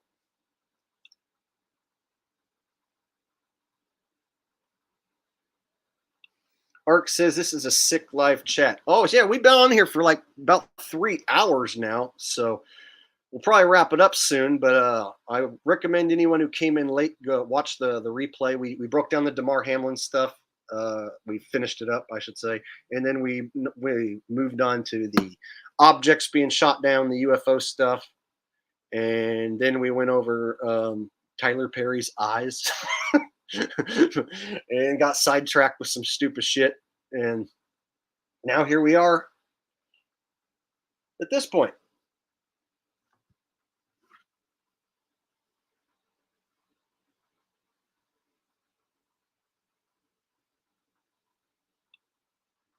First Amendment says, bro, you're making about $100 an hour. Might as well stay. Well, I'll hang out a little longer, but usually after like 3 hours, I start to like run out of stuff to say, and then I'm just reading random comments and stuff. But mainly, I like to have a few topics that I'm going over, and then once I barrel through them, I don't milk the stream specifically just for donations. Like I'm not trying to like drag it on as long as I can. Like if I wanted to, I could drag a stream on for 7-8 hours a day every day, but I'm really not trying to do that. I'm trying to make a good stream that's entertaining and doesn't last too damn long, to where if people like miss it, they're not going to see that I was on here for 4 or 5 hours and be like, screw that,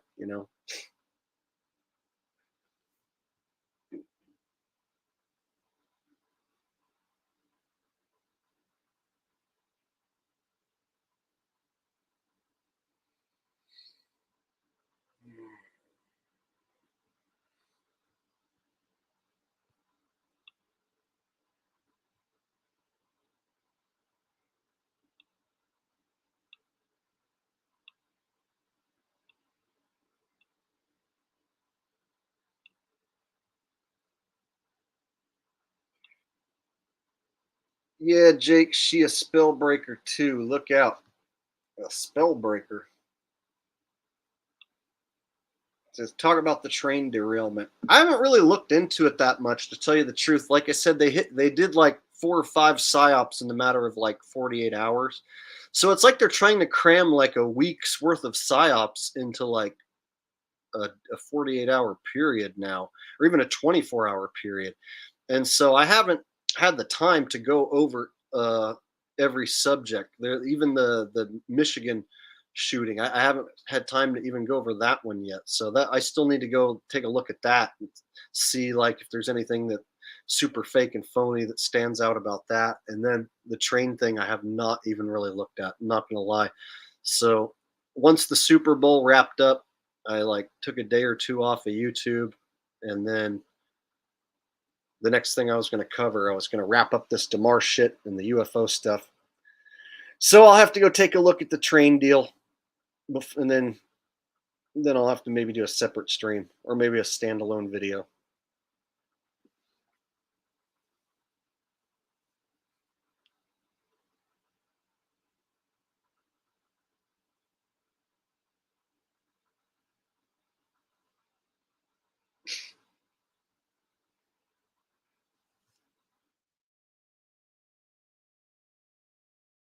Oh, you want Sandra Bullock next to MJ, huh? Okay.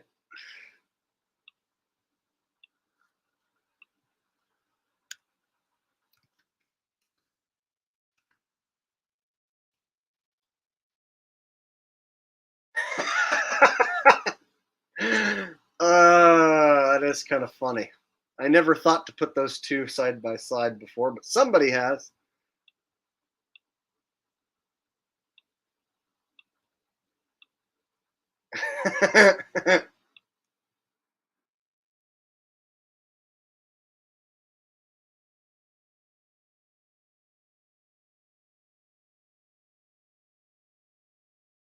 Oh, shit.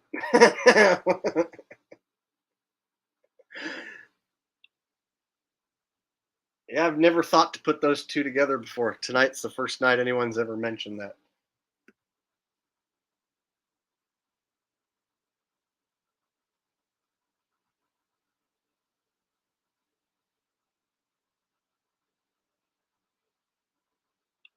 First Amendment says, bro, that's MJ.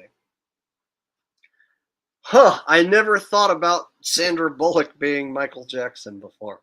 Tonight's the first time anyone's ever said that, to my knowledge.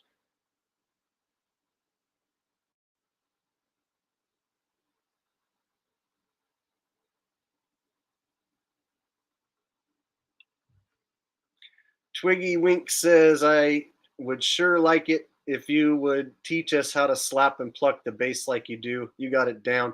Well, there's a million guys on the internet who are awesome now. So we live in an age where there's the best bass players who've ever lived, and they're all on YouTube, and a ton of them do how-to videos. So there's guys whose main channel is slapping bass, like, and giving tutorials and lessons and stuff like that. So there's a ton of people out there who can walk you through every damn bass line. You know, if any Flea bass line, any Victor Wooten bass line, or Les Claypool bass line, there's somebody out there who will teach you how to play it. So I'd say, as far as my style is concerned,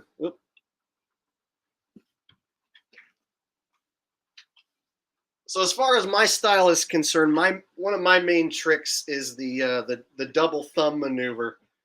And double thumb is when you go through the string with the thumb like that, and then back up like that. So basically, you just start like this, and then you just build up speed.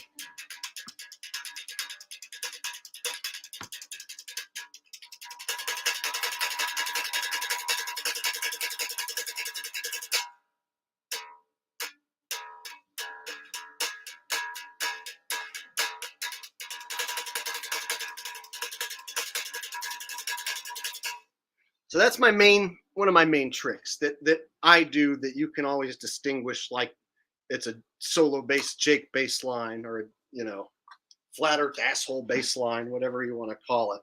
That's one of my main styles.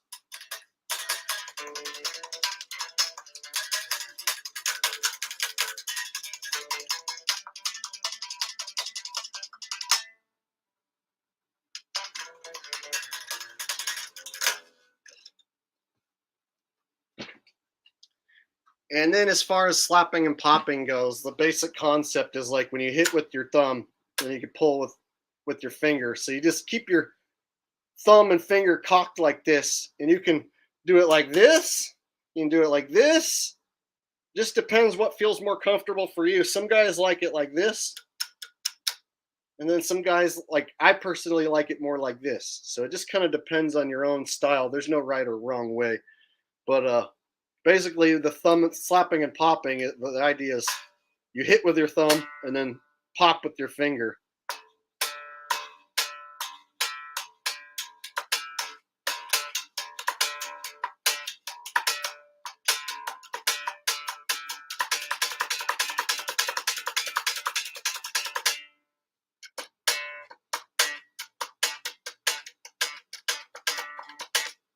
So that's how you build up your speed. You start slow.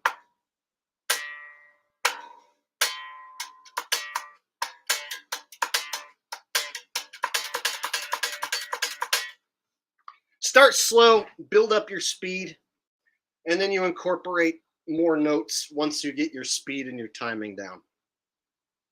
Like anything else, just practice, practice, practice, practice, practice, practice.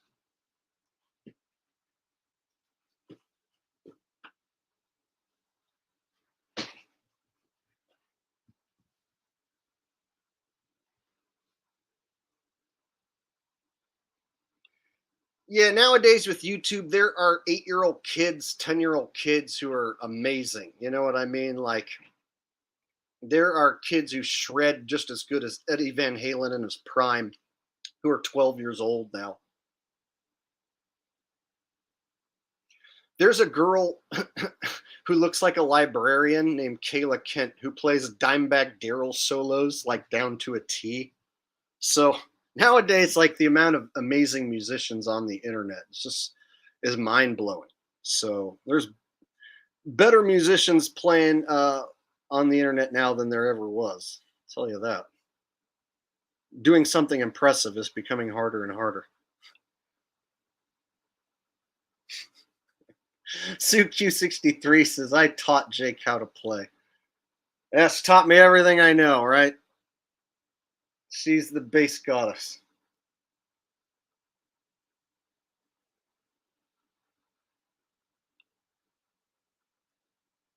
Here's an interesting question. Big Balloon says, is there any point to learning on a 2-string cigar box bass? Shits and giggles? I don't know. I guess that would be up to you if there's a point. Because me telling you whether there's a point or not, might not do it. You might consider there to be a point, and I might consider there not to be a point. So I say that's up to you. Yes, Sue Q was joking. She did not teach me everything I know. That was a joke.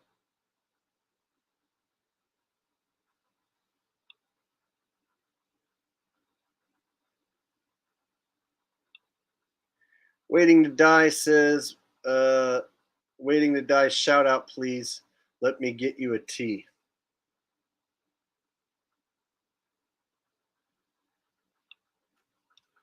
Here, bro, I'll post my email for you, and you can send me an email.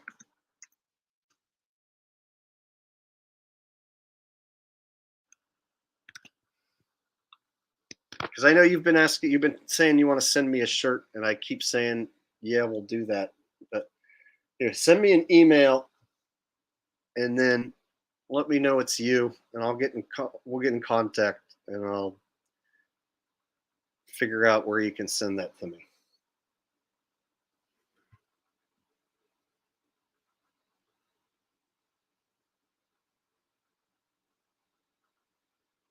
Thanks, buddy. I appreciate the donation. Thanks for being here, too.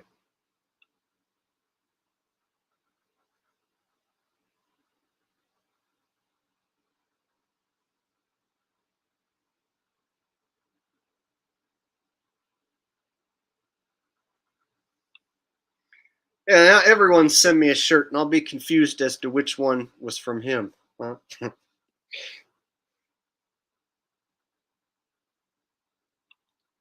Yes, Leslie Guy, it does work on the woman's private parts as well.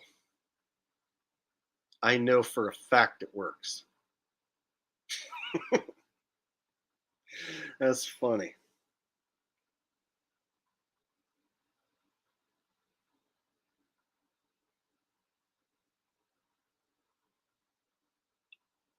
Skinner67 says, I am a drummer, Jake. I would love to jam with you, bro. I've been playing Rush tunes for 40 years. Damn! I used to be in a classic rock band, too. It was so much fun. I used to just be the singer. See, I like being the singer and not having to play an instrument as well. So I've been in an original band where I play bass and sing, and then I've been in a cover band where I'm just the singer and I don't have to play an instrument.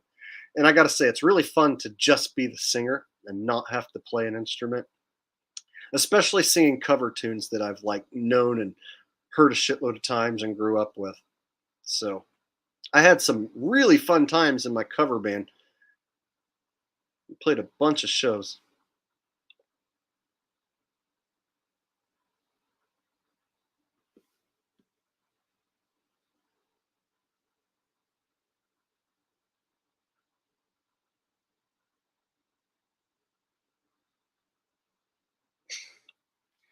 Yes, I look to be better than a vibrator.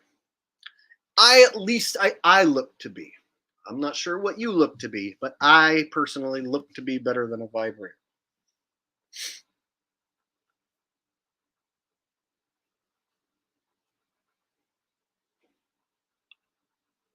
Jenny Simon says, do a concert for us sometime. Well, I did play a little bit live here tonight, but what do you mean, like play more, or like do like a live show like in person? I don't know what you mean.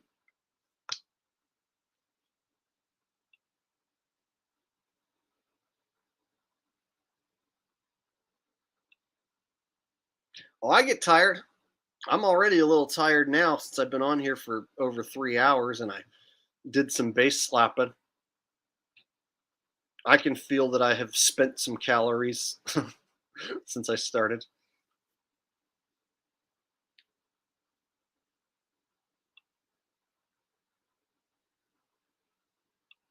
Now, Leslie Guy's all hot and bothered now. Well, what can I say? It's getting hot in here, so take off all your clothes.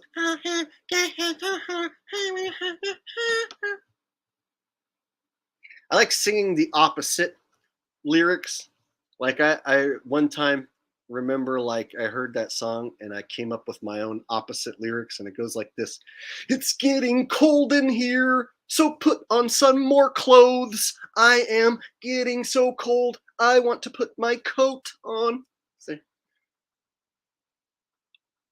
It's the opposite lyrics.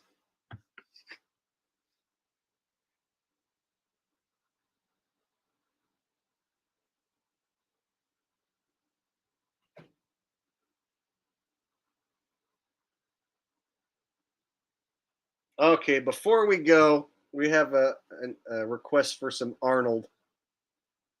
I just want you to know you need to be washing your hands at all times. Just earlier today, I was washing my hands for the fourth time today after the fourth object was shot down.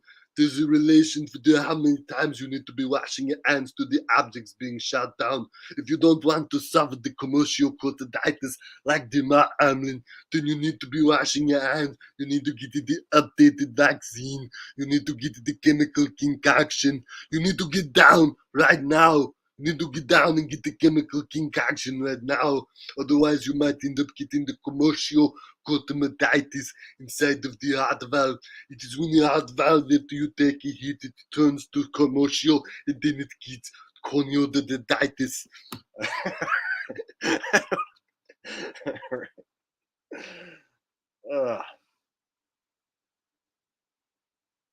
You need to, what they should have done is they needed to load Demar into the chopper. What they did not do, they did not get Demar to the chopper fast enough, and then he suffered the commercial cortiditis. But luckily he survived and it was okay.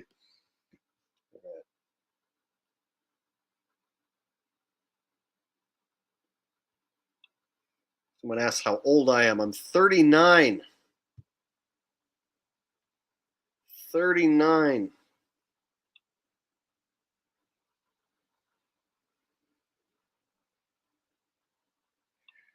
Yeah, after Arnold said screw your freedom, he pretty much shot himself in the foot with anybody. You know, even the sheeple don't like that guy so much anymore. Screw your freedom. If you don't take the chemical concoction, you do not deserve to have the freedom.